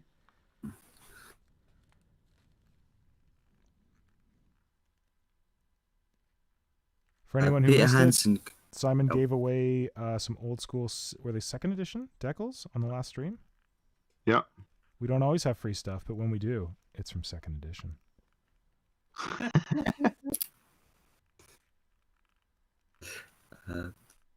Peter Hansen goes, in other news, I went a bit crazy with those £15 bug kits and bought 5, 2 mantises, 2 crayfish, and a beetle 2-pack. They're from Fujumi, and they make insect and arthropod model kits. He bought them for some NID parts. Planning on using the mantis arm claws as barbed mandibles for horror specs. Ooh, that sounds good. But yeah, So how was the US quote? Is it they see me rolling, they hating? Yeah. That's me today. Who's seeing you rolling and hating you? I'm rolling the tentacles, baby, one after the other. I'm Oh, nice. Now we can see that. That's a groaner. Ooh. That's a groaner. Ooh, that looks good. Yeah, it focused. ooh, Yeah. He looks desperate. Yeah, he I'm looks like happy. he's screwed. Yep, I'm really happy. I will just add some slime and some more texture when it's done, but it's enough tentacles. The job is done now. I rolled some tentacles. I work with mean stuff. This is a good thing. Yes. Marco. Whoa. Who would Welcome have to the show. Where will this end? Nobody knows. Madness. We also taught you about silicone shapers, so we've made up for lost time. That was good. Wow. Yeah. I fear in the end you will not pay us anymore doing stuff for you, because you will be like, I'll do it myself. Fuck you guys. And I will do it better than you losers. Do you guys remember this is like a deep cut. Marco, it might be before Simon's time. Marco might remember. Do you remember Glenn Faw on the old Tyranid Yahoo group? He scratch sculpted his own Tyranids like way back when. Like, Really? do you remember this guy Glenn Faw? I think that was what. Nope. I don't know if he ever made it over to Warp Shadow even, but he scratch sculpted some Tyranids, and I remember that I was like talking to him about like commissioning them or something, but that I was very young, and I did not have the money that he was going to be able to charge for them because they were like scratch sculpted. And then like I just started messing around with myself with putty, and then I started like figuring it out. And at a point, I like went back to him. I'm like, "Hey, remember when I was going to commission you to make these? I figured it out myself. It's all good." And he's like, "I don't see the humor in this." I'm like, "Okay, What? never mind. Sorry." I don't Kind of, see like, what. it felt like he was a little bit offended that I was like, hey, I don't need you anymore. Nice. Sounds as if he was German. No, he was a British dude, and he was an older dude, and he always complained about how there was never any players in his area. And Okay. that he had all these Tyranids and like there was no one to play with. And then like I think literally someone from this Yahoo group, they went to his house. Like someone else in the UK, they're like, hey, I'll travel to your house and play with you. And Wow. so they had like this game together, and it was like this big thing. That I remember. You remember that? Yes, I do. Wow. Funny how the mind works. I don't remember it. It was But before was he Warp happy in the Shadow. end? Younger than you are. You will die earlier. Yeah, this is real old guard shit. Pre-Warp Shadow. But yeah, he did some pretty cool stuff. Like he the Tyranids weren't like super high detailed, but he did like some really cool sculpts. I wonder if I might have them somewhere. But yeah, they're really neat. You were saying, Flynn, Yeah. Yeah, what's going on in the that chat? you will Sorry. dance on our graves? What? Where's that? No. Oh, is that like Marco? I just said earlier, like Marco has overtaken the Tyranid hashtag on Instagram in the top search section. Yay! See, I just went don't- onto it. I don't know if that's for everyone though. I think that might be factored into like because you follow these people. I don't know exactly how it works. But we should all check our Instagrams and see if Marco has overtaken the Tyranid hashtag on all our Instagrams. So I can scroll through it, and it's just there's Marco's lecture, there's his Tattoo? diagram. No, that's on that nope, there it is. Right next to the weird fucking bits, next to the zoanthropes, next to the shrike, next to the four-arm binded warrior, and the swarm lord. Are you describing what's appearing for this hashtag right now? I just quickly scroll, and it's just basically loads of Marco's your stuff. Let's see what mine looks like. Let's give Finally. this a sniff test. It's in the top section, so I don't know if it is just me, but it's the first time I've ever seen it where it's basically just When you search Marco. Tyranids? Yeah, just on the hashtag, you get like top Funny, recent. I get all the sites from the Patriarch Nick reposted on that Yeah, I get the patriarchs. Rory flying thing. And And I this have dude who can paint gene sealers so 3 well it Space breaks my Marines. mind. I get So that Bob must be- Dog's paints. Oh, Space Marine. Fuck that. Oh, he's killed a Tyranid. Yeah, I don't care. Don't show that for this hashtag. But what I have here is Marco's Warhound Titan. What? Okay. Why'd you tag that for Tyranids? Because it's Tyranid themed? Oh, come on, buddy. I'm gonna not show that for this tag. Whoa. That's no Tyranid. Oh, I will. He's a Tyranid hunter. There's no Tyranids on it. Like, at least look at this guy. He's got Simon's like a... got the Tyranid out of the carapace. Of course there are Tyranids on it. Wait, on the what? On this one? The Warhound. Oh no, not the Warhound. I'm seeing your knight. Oh, okay. I'm like, that why are you I'm tagging seeing the as knight? well.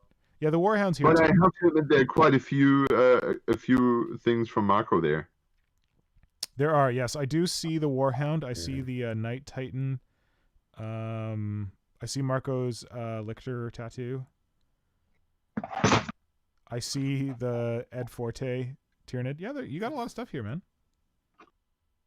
So is that good or is it bad or what is it? Of Yeah, course they're it's going- good. They're going to come to your house and eat you alive. Jerks. No! They know where you live now. The Swarm? Instagram. They. Everyone on Instagram and their sister. No. And not the attractive sister. Yeah. Boom, boom, boom, boom. What's going on in the chat? Anything fun? Just reading through it. Peter Hansen goes, nice tentacles. Spooky Experiment looked at the Fuji models and said they look pretty awesome. The There's only a Fuji? bit of a chat What is between the this? models. These are the ones Peter Hampson got, the the arthropods toy, and insects. Yeah. Nice. Jacob Foster goes, where is that tentacle roller from? Green Stuff Industries. I know. Not the other green stuff. No, people. not the other one. Do not go to the other one. It's from an American dude. I've actually talked to him. He's a really nice guy. Green Stuff Industries. If you're familiar with like Bell of Lost Souls or Las Vegas Open, there's that artist who used to draw a lot of stuff for Bell of Lost Souls. He did like the logo for Green Stuff Industries. So if you go to if you Google Green Stuff Industries, their website is pretty kind of old school. But I ordered my tentacle roller from them. It took a few weeks to get to me, but it got to me, and I'm in Canada. And then Marco and Simon, I think Marco, did you place the order for the rollers that you guys are using? Yep. And how was your And that was experience? rather quick, right? Yeah, worked well. So pretty quick to Germany. That's good. Yep. No complaints. Yeah, but Green Stuff Industries, it's just like a dude who just like does it as like a kind of like side hustle. He just does it for fun. And he was the one, I think Simon told me that there was a German dude who came up with the original Green Stuff roller, maybe? Masquerade Miniatures. Masquerade Miniatures, okay. But this guy, he came up with like a slightly different version, and he sells it out of the US. Sorry, what was that? He improved the design for those rollers. Yeah. Because when you, I think I can show you. Oh, was the green one that you gave me? Yeah. Flat. Okay, yeah. Oh, mask masqmini.com that was. So you had these, but it was rather hard to align them to get them working. Yeah. And these new ones from Green Stuff Industries, they have this ridge here, so you can just work the roller parallel to each other. That's the word I'm looking for. So you have the lines on the tube, like where you need them, and not like if you misangle with the green ones. If you misangle it slightly, it looks shit. So yeah, that's Green Stuff Industries. So look him up. He's good times. He also has some other stuff, like some like laser cut plastic stuff. I don't know if he does laser cut wood stuff, but like templates and markers and stuff like that, and some terrain.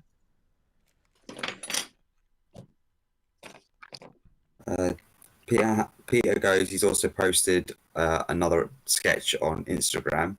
That was the first thing that came up when I went to look for Marco's models in the hashtag. Yeah, me too. Not me too. No what? No, he didn't come up in the hashtag. He came up on my feed. Like it was like, oh, here's a new post. So I saw Peter Hampson's sketches, the new post in my feed. What did you do, Marco? Fucked it up. I just glued the piece, and it was nearly set because it was plastic glue, and I just grabbed onto it, and it broke again. You all know this feeling. Why plastic glue is the worst. Bap, bap, bap, bap. Boom, boom, boom. Yep. So like the move that Daddy Gamble goes, gosh, Instagram this, Instagram that, fine, I'll sign up, missing out. Wait, who's that? Kajan? Daddy Gamble. Oh, Daddy Gamble. Don't worry, Daddy Gamble. We'll take good care of you. We'll get you all the good shit. You can look at Instagram without signing up, but I think if you try and actually click on a post, it tells you to sign up. Yeah. Yeah. Not that I want to like promote the Facebook evil empire, but Instagram is pretty good for hobby stuff because it's just like, I always describe it as like put up or shut up table stakes. You can't just talk about hobby, you have to post. Well, you can. Like you can talk to people, you can send them messages and stuff, but if you want to be on Instagram, you got to be posting what you're working on. And I am guilty of getting one of my friends on Instagram. Actually, I'm usually don't try to advocate stuff like that very much, but I think it somehow saved him really because he is enjoying his Star Wars figures as I do, Yeah. but he's way better at taking awesome pictures of them. Yeah. It's so whipped a lot. Oh And, shit, his stuff's amazing. You put him on Instagram? Yeah. Oh man, good work. He saw my action figures and was like, well, that's pretty awesome. And he I think he started with buying Legion models from that game, tabletop game, and painted them up and built a diorama for that. Yeah. And he then picked up this toy photography, and he's like freaking insane doing that. And Yeah, he's really but good. he's really good, and he needs to be, because I think that's one of the few things that keep him sane, because his son is in a kindergarten that has been or that has sent the family to quarantine already 4 times. Oh god. This is in Germany? Jeez. Yeah. Yeah. So he and his family have gone into no one's leaving the house for 4 times now, and I think I'm stuck with my kindergarten age kids. Say again? Oh, he's stuck with his kindergarten age kids. He needs something to blow off some steam. Yes, yeah, and he entertains himself with something because he cannot leave the house. He's a really social dude, and he's really fun to be around with. But I think he's already really suffering from not leaving the house. But I think that is even worse. But and as he told me, he found some fun chaps on Instagram. He's talking with, and he even zooms with them from time to time. Like us with our streams. Look at that, making friends all over the world. Yeah, I think that's something to not look down onto. Those social networks get a different meaning these days. Yeah, absolutely. Well, I was gonna say I got at least one of my friends onto hobby Instagram. Onto what? Yeah, might have been Marco. Yeah, might have been. Great. You did. You actually did it. And I must say, of course, I'm still working these days, and I'm still meeting up a lot of people. But whenever we have a stream like this today, my mood on the next day is much better than it usually is. That's good to hear. So there is something about just meeting out and talking bullshit about models and and drinking a beer and. I've often reflected that like before we started doing you actually have brought 2 people to Instagram, right? Yeah, who? Yeah, me. Because I wouldn't be here if there, it wasn't for you. Was it me who got you on there? You. Okay, I thought so. I think I also kind of like forced Box back into Warhammer. Like he was on Instagram and he like got out some of his models and he was like, "Oh, I'm just gonna mess around with these." I'm like, buddy, you could like post these. You could make like a hobby Instagram account. And he's like, "Oh, I don't know. I don't have any bits." I'm like, "Oh, I can get you some bits." And we all have to thank you for that. Well, you guys are all so good. I just want people to see like Instagram dealer. Damn right. It's just like, well, okay, whatever. Anyone who plays Warhammer has dealt someone into the hobby. Yep. Of course. Yeah. I'm just dealing You're with guys dealing into Instagram. You know, I have a story here right now, which is kind of fitting. Yeah. When we started out with Rock Trader, like I was like 16. Back in my day. Like 86. No, I think it was about 88. Graybeard. Of course, one of us took the Space Marines. That was me. Of course, one of us took the Elder. And there was one guy who came a bit later, and he was the youngest in our group. And he was looking for an army to play. And you know what? I really wanted someone to play the Tyranid. And the Tyranids back then had like 6 models. Like 6 models. Yeah. It was 2 Tyranids, like what later to be known as Stromagons, and 4 Zodes. And after all that I was really trying to persuade him to Tyranids are so cool, like the bio-horror from outer space, like, you could be so evil, what a great army, with 6 models. And I got him. I really got him. It wasn't fair, but I got him. You Nice. jerk. Yeah, I was. I think he did not regret it, right? No, I don't think so. I don't think so. But funny thing is, years later, a couple of years later, there was a letter in White Dwarf where someone complained, and I will never forget this, the words. She said, "How can I be a menace to the universe with only 6 models?" Which is well said. And they actually published that. Yep. Wow.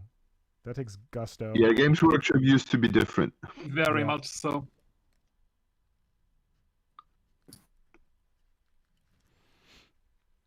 Okay. Yeah, we I think I've told this story before, but like I started off with Tyranids and I kind of like got into it on the heels of this other group kind of shutting down. So I couldn't play with them. So I had to get my friends into the hobby. And I think two of my friends got in and they were like Space Marines. And it's like, oh God, this is boring. And then we went to like our third friend who we knew had a lot of money. And we were like, oh, we should get him in. He's got money. He could buy models. And we got him to play Eldar because we wanted Eldar. Like, we're like, no one plays Eldar. And like, I play Tyranids and you guys both play Space Marines. This is boring. We need like someone to play something else. So we got him in on Eldar. But that was 2nd edition Eldar. So 2nd edition Eldar was pretty cool. Nice, Marco. Now he's getting out the old bugs. Oh, yeah. And I'm getting out the old booze. I'm very sure that you've never seen them before. Well, this is my first Tyranid army, actually. And you see this one here in the middle? Yeah. Yeah. It's the proof that what I was talking before, that there used to be some background pieces which said when Tyranids are getting older, they're getting lighter? paler and grayer. And the gray one in the middle is like an ancient Tyranid warrior. Ah. Nice. I just love. You remember those artworks? I think it was in the 2nd edition, not rulebook, but the supply book, or you know. Oh. Like I think it was in the fluff book where there was this artwork with this old Tyranid warrior fighting against was it an Eldar? Yeah. The Scorpion. Yeah. I remember. Aspect, and in the background they had this weird Aztec temple, Tyranid temple thing going on. what? That was so amazing. I don't remember that. That was so cool. Cool. Because it suggested like the Tyranids had some sort of temple, or maybe it was linked to some Oh, nice freehands. Tyranids used to have these kind of patterns. Yes, and it used to be like in the White Dwarf that each Tyranid would have a pattern which was kind of unique about him. I didn't paint these. A friend of mine did, actually. I didn't paint back then at all. Yeah. But when I look at these models right now, they're better than I thought they would be. They're not too bad. Yeah, it's weird. It's like we thought they were shitty when we had to play with them, and then when we got the new models, like these are so much better. But then we look back on like what got us started, and it's like, well, these are actually not that bad. They have potential, really. And I really think if you would update this design with a modern standard, it would look awesome. Yeah, I still have the thing that you showed us last week. I still have to do it. Desktop. The absolutely Bone Boys or whatever.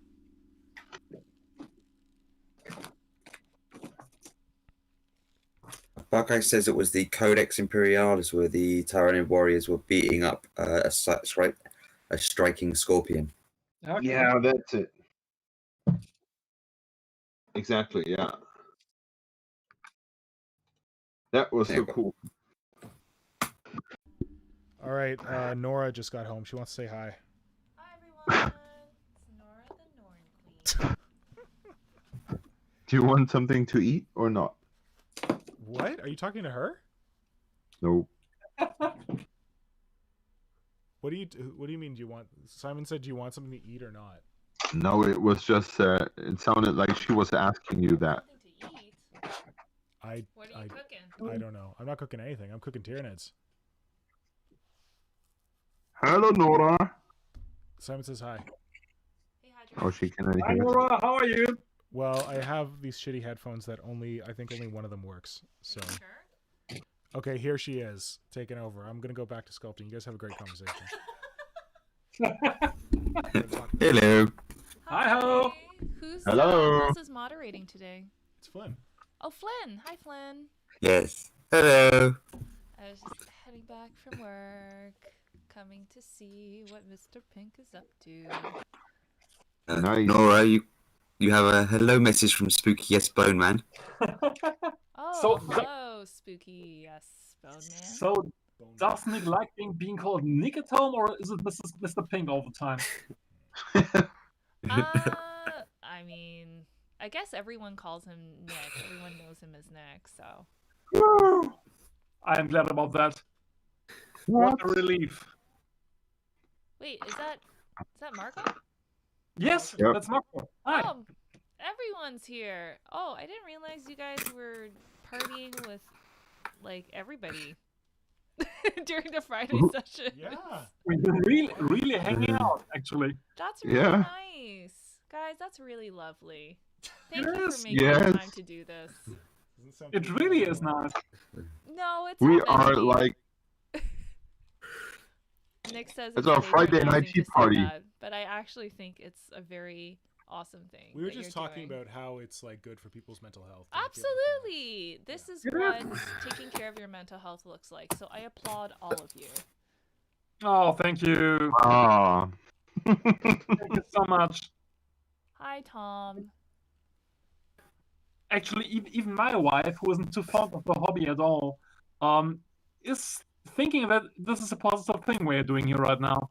I think it's awesome, and that's why and now I'm going to get on a soapbox about why I think this hobby can be just so beneficial for people, because you're creating community across the countries and borders, and you're supporting your well-being and mental health by engaging in artistic creation / things you're interested in.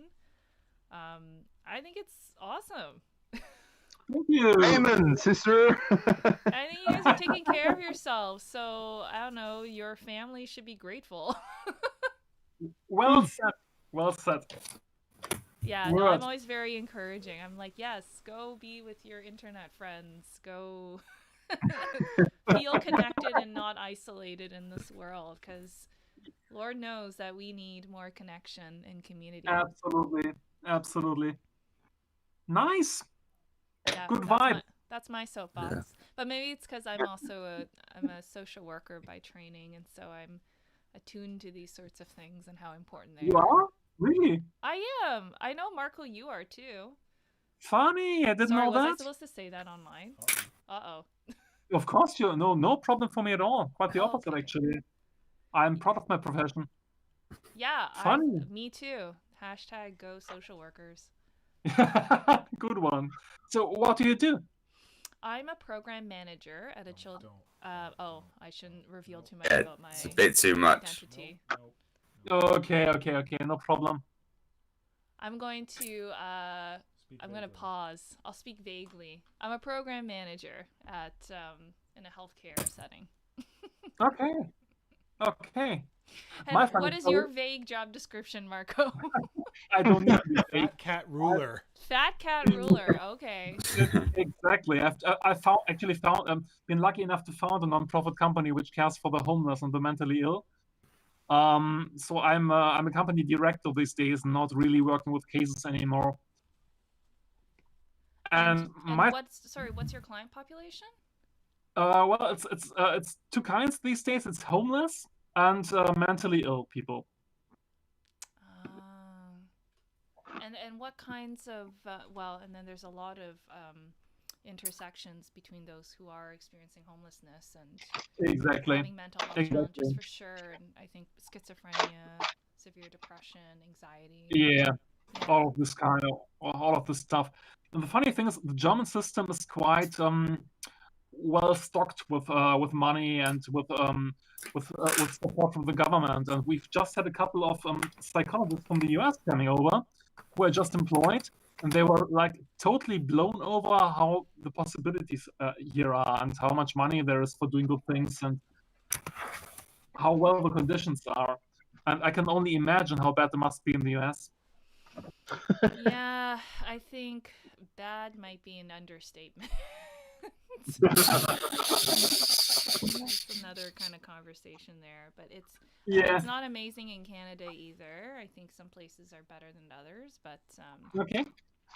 but there's so much work and it's so complex and it's systemic and but that's great though. Yeah, go social work. Yeah, absolutely. Glad to learn that you're this kind of profession. It's good. Okay, we'll have to connect. Not Yes. on live stream internet. I'd love to. I would love to. Jokes. All right, what is everybody making right now? Okay, I know what Nick's making because he's been making that for the past 100 weeks.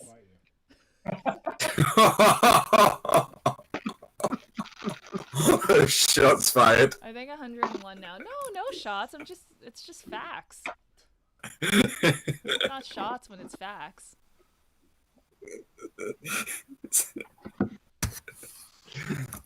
Although it was funny, he was working on Dark Eldar, and I knew enough of like what his, I don't know, priorities would be, I guess should be or whatever. Where I was like, hey, shouldn't you be working on your dominatrix? He gave me some side eye. He's like, I'm exercising my creative liberties in other areas too. I'm like, okay. He was procrastinating, wasn't he? Well, he wouldn't call it that. He'd call it Gathering experience. Gathering experience, building his resume of Warhammer sculpting experience. Expanding his creative energies. I don't know. Are you still working, Marco, on the, oh my god, what is it called? Exocrine? No, the hexa. Not Harrison. The Harku I can hear him. No, exocrine. Exocrine. The I don't know what the exocrine. exocrine is. How about that is of a word. Yes, I'm still working on the exocrine, and I'm still being as slow as Nick is. But hey, it's fun. Nice. Because it looks I've very been on bulbous. There's like a lot of. Is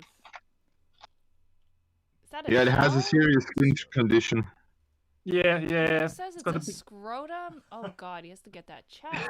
It is ugly. It really is. Oh, The best possible way. It looks like it's only a scrotum, but with feet and claws and a tail. Shit. You might be right. Oh man. Are you trying to make it look less like that? No. I think I've got to talk to my therapist about that. Actually, added the exec on the top because it wasn't there before. It's like kind of like the ammo because it shoots living ammunition, and the exec like a horrible digestion organ, like making the ammo from biomatter. Which is A nice way to put it. Thanks. It's very He's elegant actually description. he's building something that's stuffing living people in its ass and shooting them I think you'd like digested outside in front. Ah. Oh, it sounds so nice when you say it, brother. Yes, that's how we do it. Shoving him in there. And what are you working on, Simon? I used to work on Karen.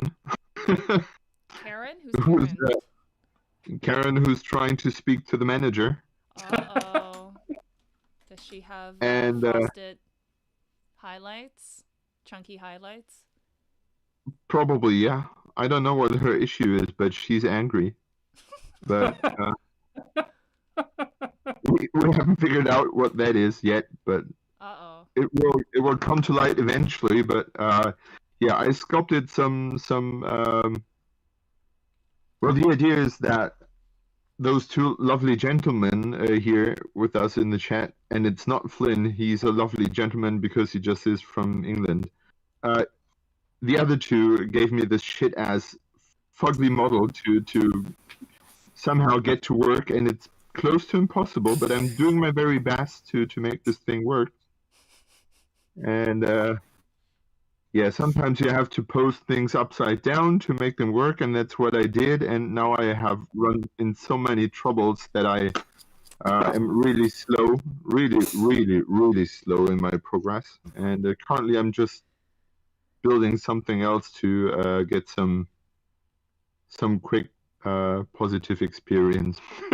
Well, listen though, I think you've also spent your time well because you've I don't know, I saw on your Instagram that you painted all those fun little figures from the Cthulhu game, and they looked really Yes. nice. Thanks.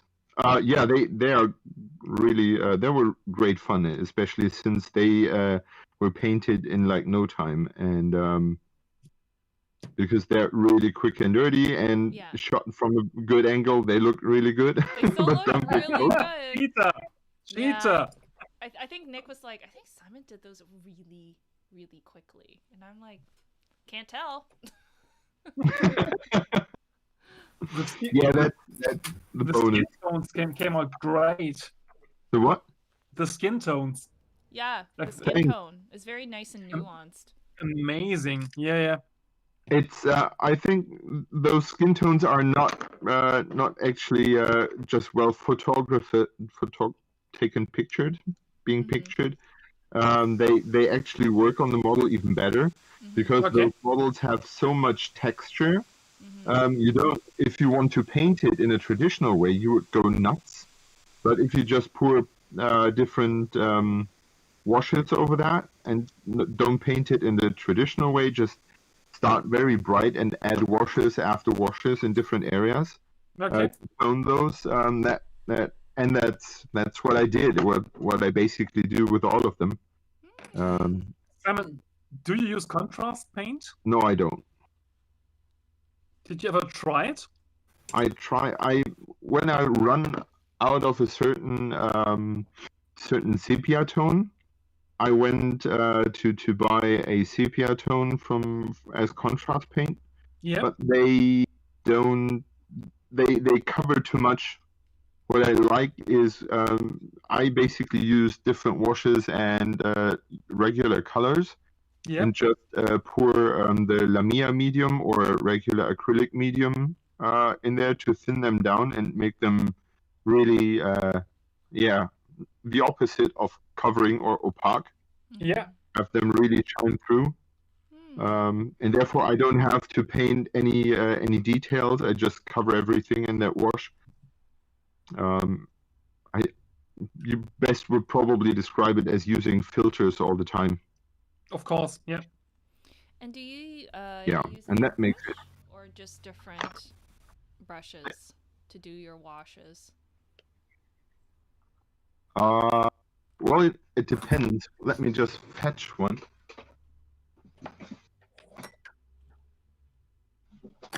Because I was wondering, you painted them so quickly. I thought that maybe you had an airbrush to cover a lot of surface. If you don't get too far from it, you can.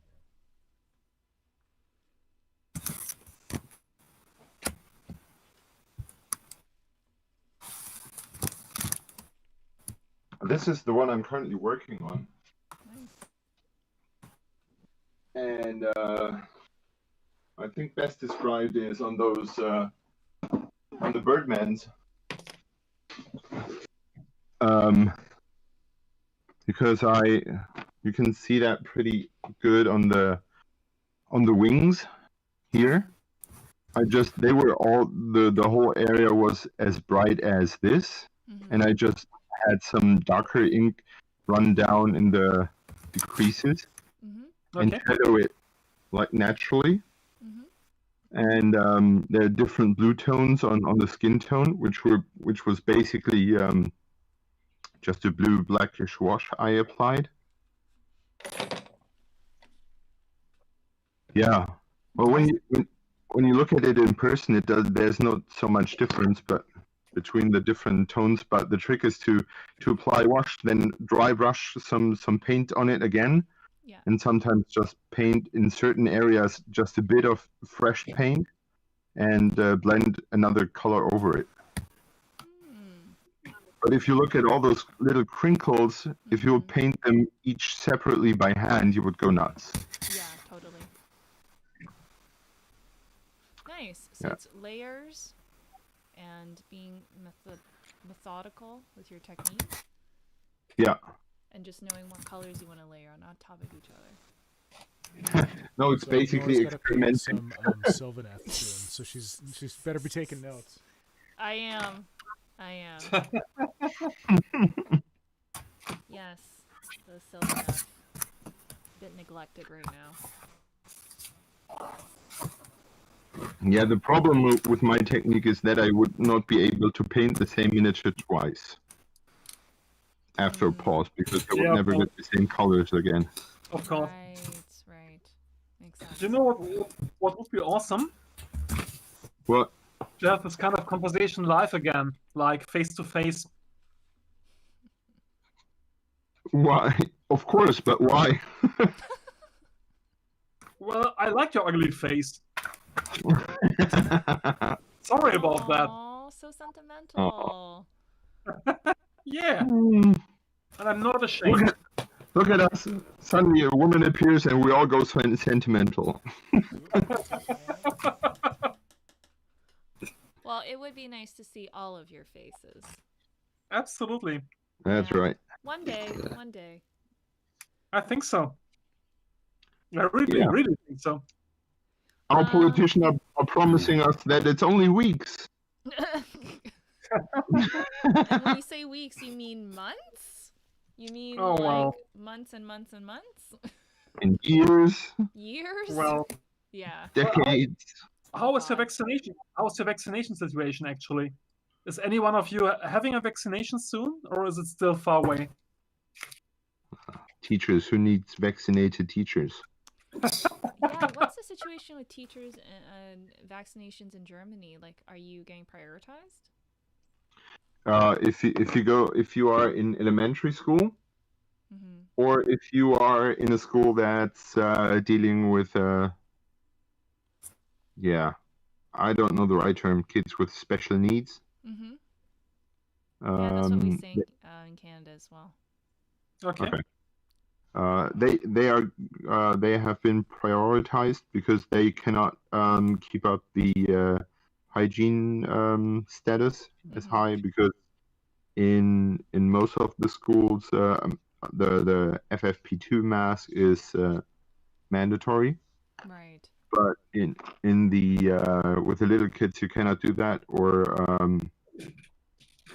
with everyone who's not really being able to understand the need. Or you mean like not being able to physically distance properly? Yes. Yeah. Okay. And so they have been prioritized, but the other teachers, like the school I'm working at, are not. We will eventually get an offer for a vaccination. I don't know, by the summer, something like that. Okay. No, I think teachers are definitely essential workers. Absolutely. I don't think it's a political statement. I think it's a fact. It's like, think about all the people who have been so impacted by school closure, and how many parents, I've hoped, now have much greater appreciation and gratitude for what teachers do every single day, and what they enable like parents to be able to do at work, make a living, keep their sanity. And give their kids a solid education and socialize. Like, I think that's a lot of good stuff in like through one role. But it feels, I don't wanna cry around anything, but it feels a bit like someone saying, shut up and get back into the trenches. Like, so how about you in Toronto? Are you having a vaccination in the foreseeable future? So I was offered vaccinations because I work in a healthcare context. Yep. So I've received them. And then now we're entering, and a lot of the other hospital healthcare workers have also received them. Okay.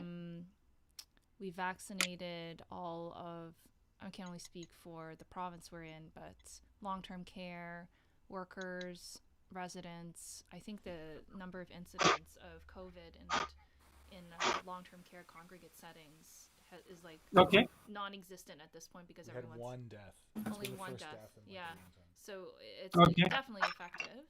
And then now we're trying to push this through high priority neighborhoods where there's like a lot of there's a high incidence rate and high rate of infection.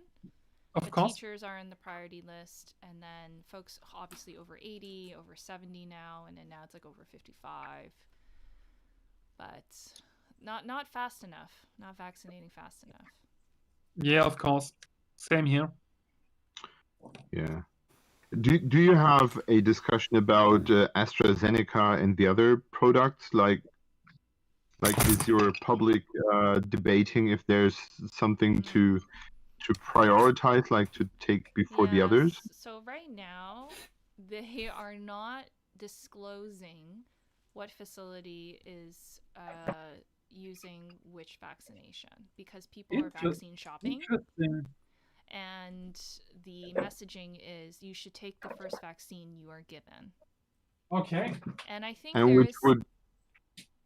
there's some validity in that, just only because every single vaccine will protect you against major hospitalization and death if you do get COVID. And so it's not going to protect the entire population from getting COVID, period, but at the very least, your chance of dying from it is going to be significantly reduced to almost zero. Yeah. And do you have like a product that's supposedly better regarded by the public? I think because Pfizer came out first and it had the strongest efficacy, I think people have this idea that it is like, quote, the best. Oh, funny. But again, there's just so much information, misinformation, hearsay, fear and stress drives people towards all sorts of information sources that validate how they already feel. So Okay. I think Very well said. from a public health perspective, I think it should just be take the vaccine you're given because that's the one that's going to save your life. Yep. Agreed. But that's I'm just my curious opinion. because in Germany we have this discussion about a certain product being like actually bad, and people refuse to get a vaccination because they are offered that very product. And I was wondering if it was just like Europe or just Germany, and because I don't read that much international papers. Yeah, AstraZeneca, I think, was recalled. Was it by Health Canada? Oh my God, I'm totally getting my facts wrong, probably. For the issue around the blood clots, I think. People over like 55, like recalled under 55. Sorry. I haven't actually read a lot into it, so I'm not sure, but I think it's still being offered. Okay. Yep. And then I think people are waiting for Johnson & Johnson, which hasn't been, I think, approved in Canada yet. Funny, it's all the same here. Every single point. Yep. Okay, interesting.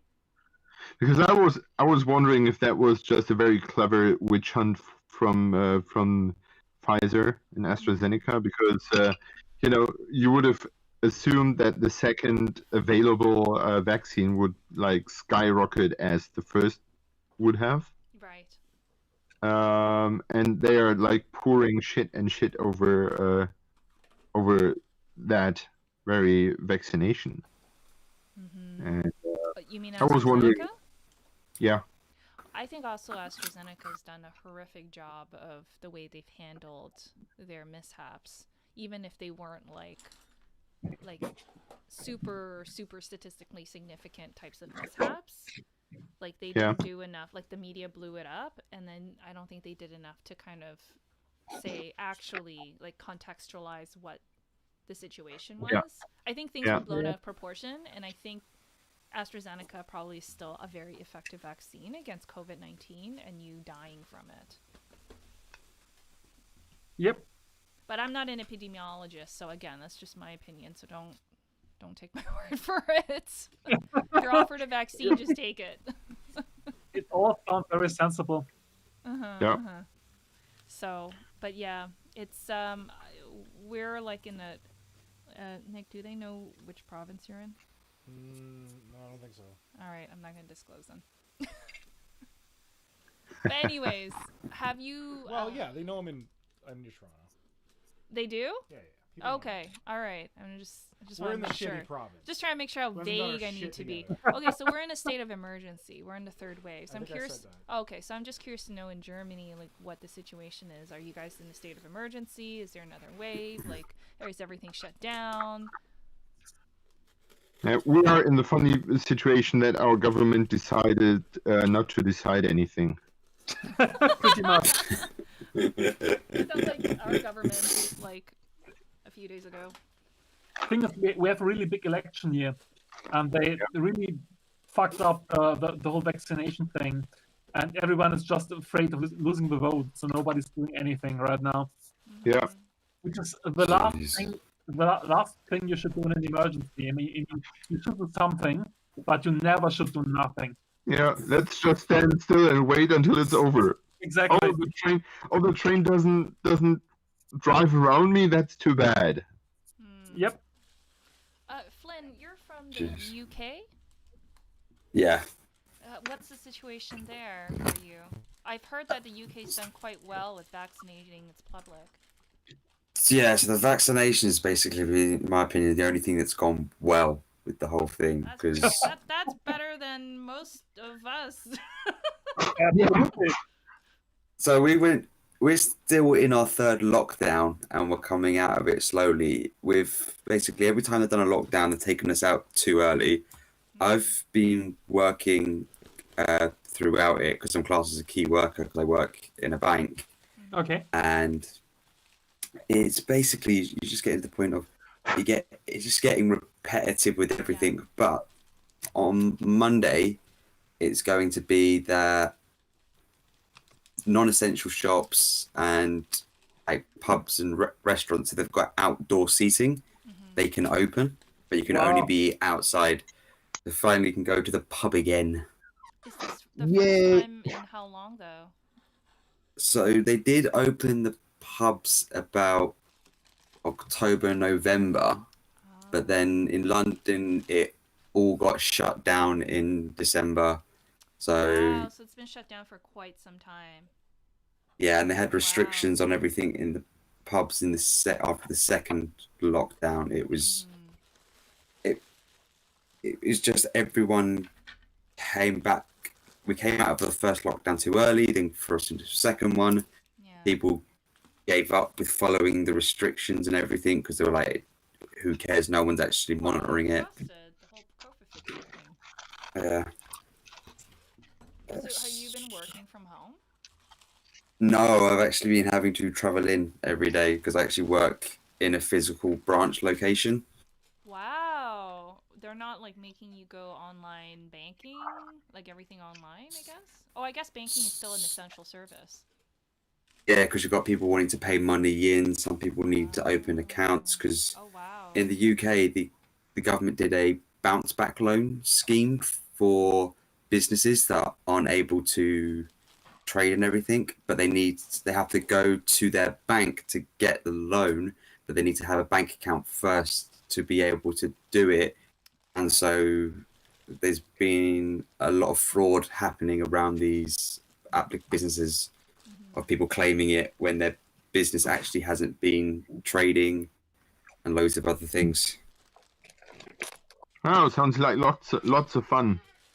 Oh yeah. Dorfinage, I think. He was saying in Texas, my government, or he or she or they, Texas, my government decide to pretend COVID is over. I thought that was a while ago. America. I heard that about Florida as well. Yeah.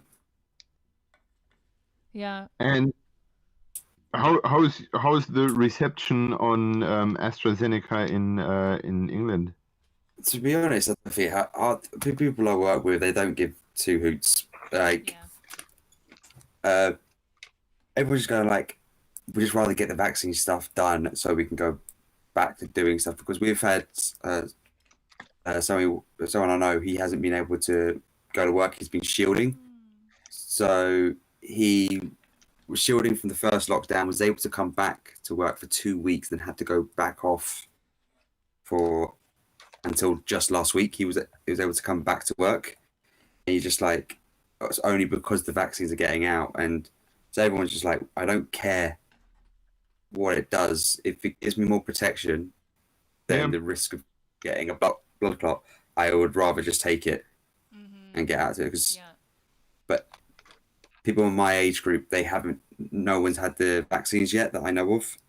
But I know, like, my parents and stuff, they've got their vaccines. Right. That's a funny thing. I always thought that the caregivers of those who are older or who have qualified should also be part of be included.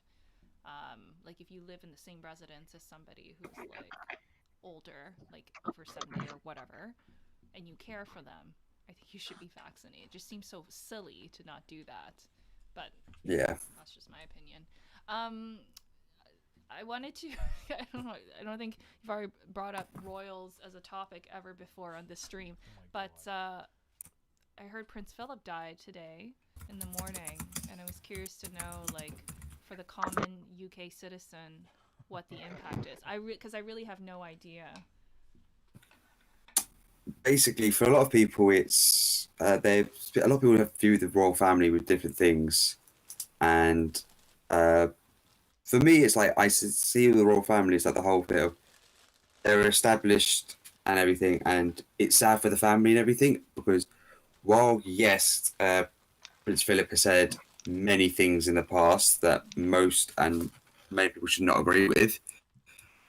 The other stuff he has done for people in the country and stuff, you can't just say, oh, he was bad because of these things he said. He has done amazing things of the charities, the armed forces, all that stuff, and you can't say anything to it, and it is a loss to the country. And there's a whole thing of, obviously, because the Queen's been with him for 60 years, she's either going to last longer or she will pass away, most likely from a broken heart. Oh gosh. Yeah, and I don't know how close they were, because they're such a guarded family, right? They're like this fortress of an institution, and every time she expresses, like, or she makes a statement, it all just feels very like rehearsed. But I don't know how close she was with him. Maybe it sounds like they were very fond of each other. Yeah. I would like to quote a radio moderator I heard on the radio today, that he introduced the audio piece that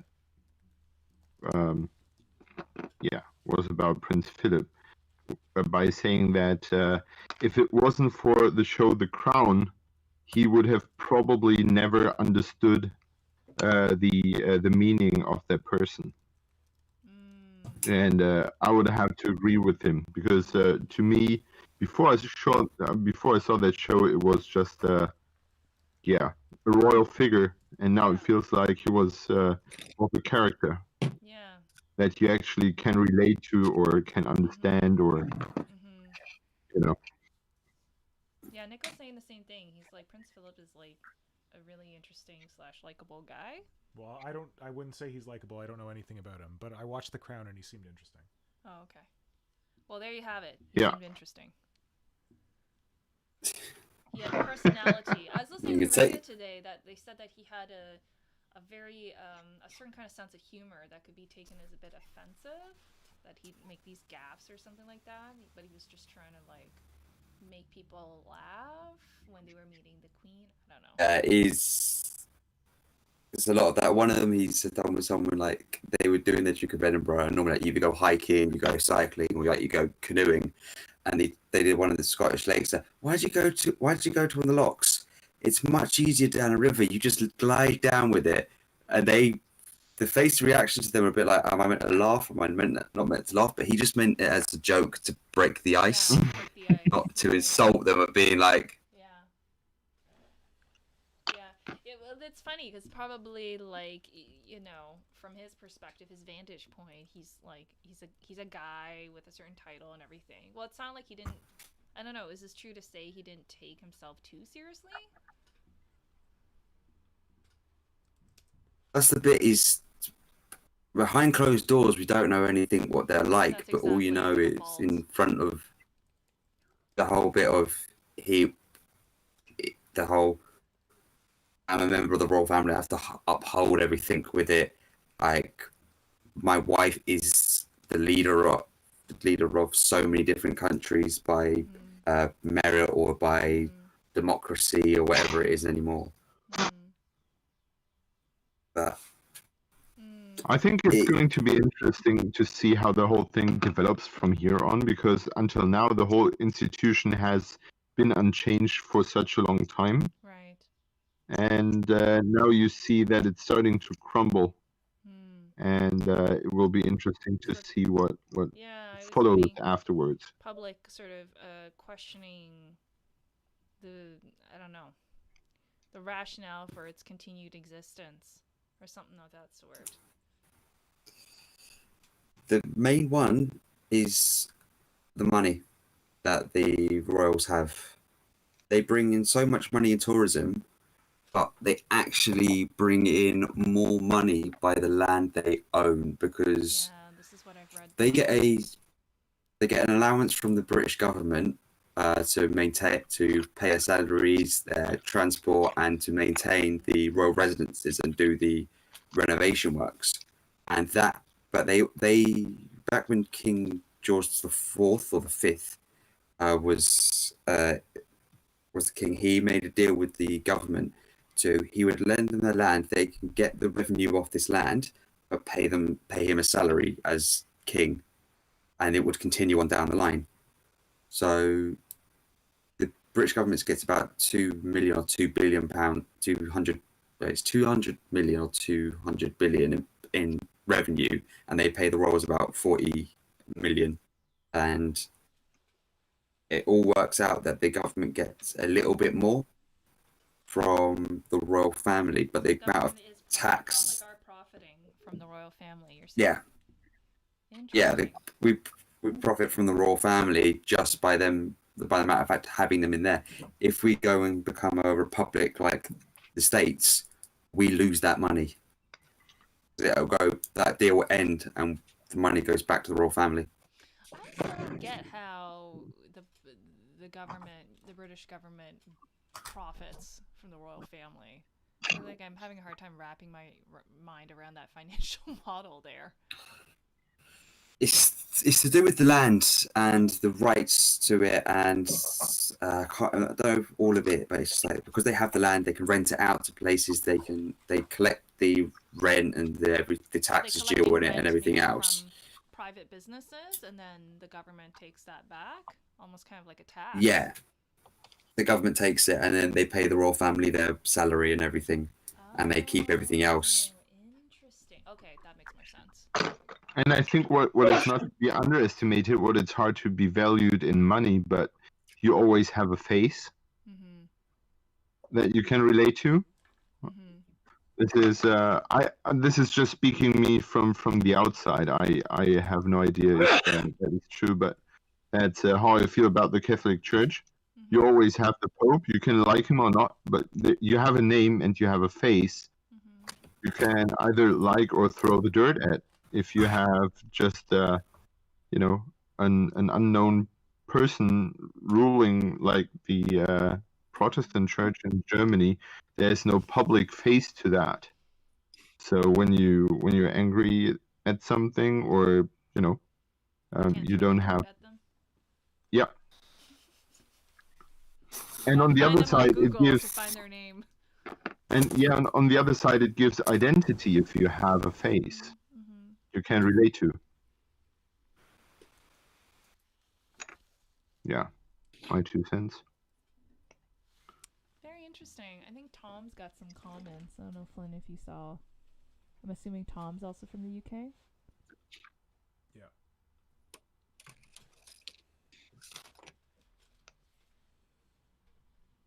Yeah, it's reading his comment.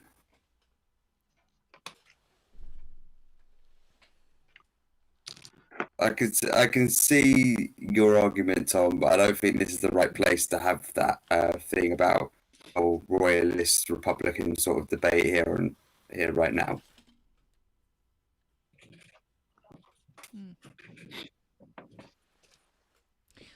All right, I think I've sufficiently diverged the conversation from Warhammer, from pandemic life to social services to the royal family, back right to Warhammer. Nick, you wanna take the mic? You should just take this mic away from me, because otherwise I'm no shit. I'm just gonna totally take you guys on a trip of a conversation. You need to go and watch. It's been a pleasure. I'm sorry? Yeah. It's been a pleasure. Thanks. Yeah. Thanks, Nora. I agree. Yes, it has been a pleasure, and thank you so much for indulging in my questions. Let's do this live one day. Yes. Yeah. Face to face. Yes. We shall. Excellent. Person to person.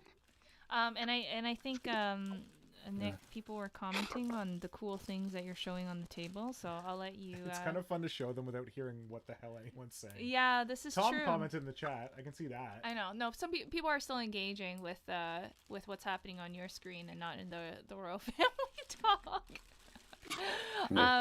Okay, I'm gonna step away now, but thanks for entertaining this little interlude, and it was a lot of fun to chat with you all. Bye, everyone. Take Have care. a great time. See ya. Bye-bye. Bye. Bye-bye.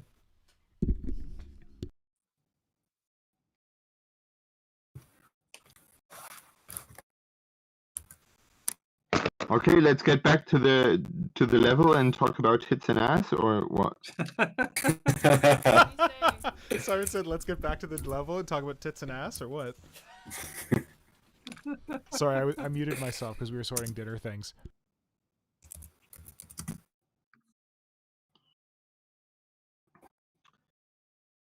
So what's happening in the chat, Flynn?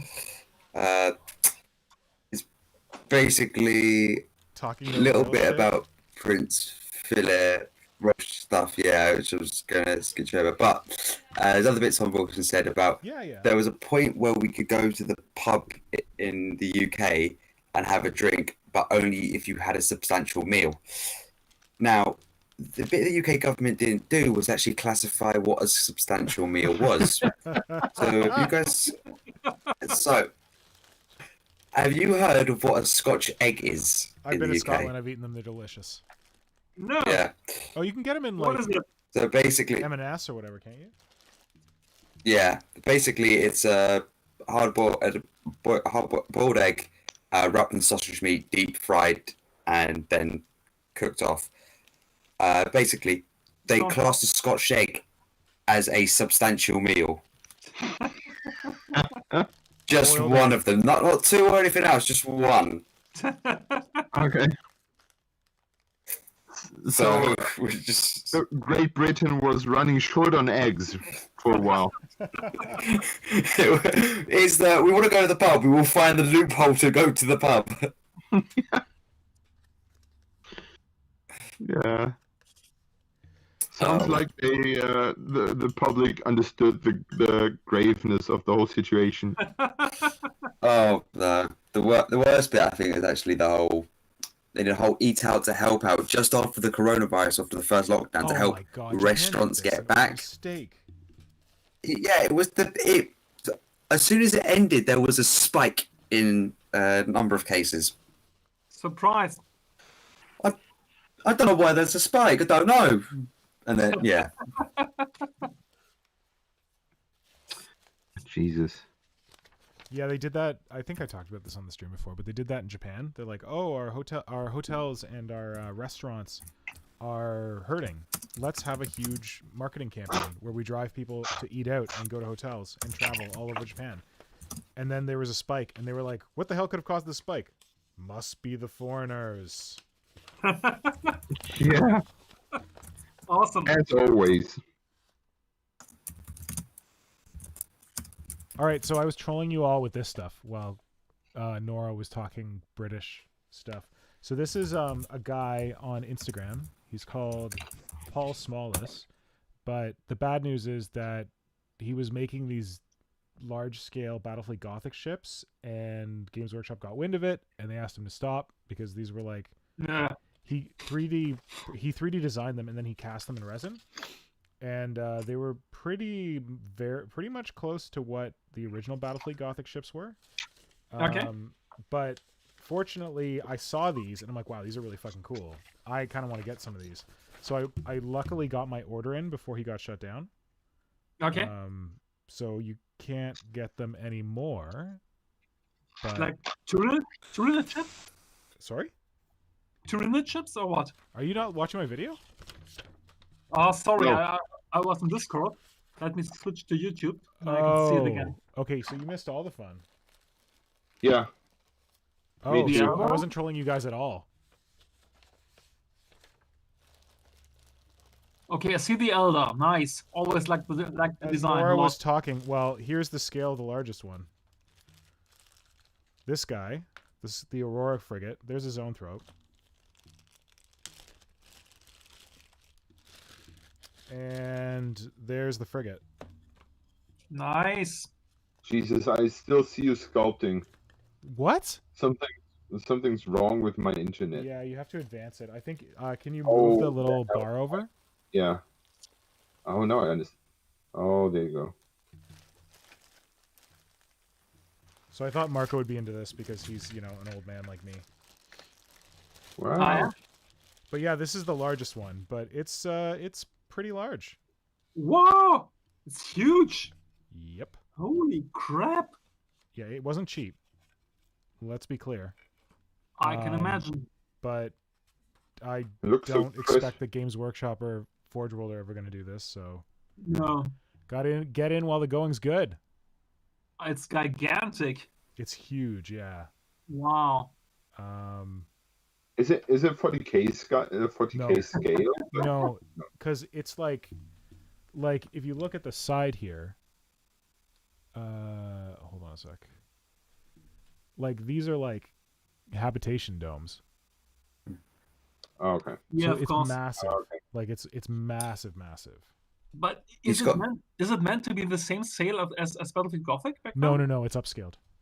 Okay, of course. I see. So because he designed them like 3D designed them, whatever, and then he printed them, and then he like cleaned up the prints and then made resin casts of them. Yep. Once he did the design, he could scale it to whatever scale he wanted. Yeah, of course.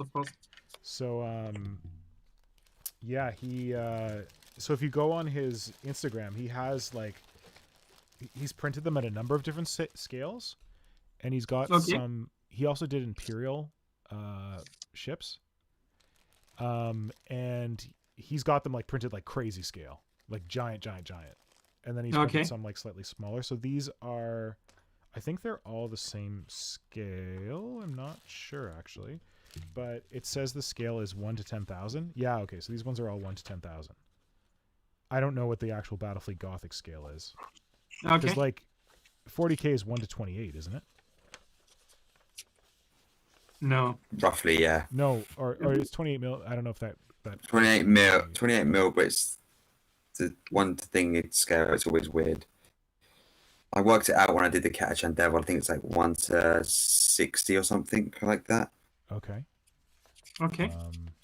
Yeah, so this is Cards for 1 to 54 for Infinity that scaled up nicely. so I got 3. I got an Aurora frigate, which is the big behemoth, and then I got the Hellborn frigate, Yeah. which has got a big hunting gun on the front, and then I got the little whippy Aconite frigate. You bought them all, right? I bought them all. Well, he had a set. You can get 3 and save some money. So, Save money by spending money. Come on, you know how it works. so Nick, what was your motivation?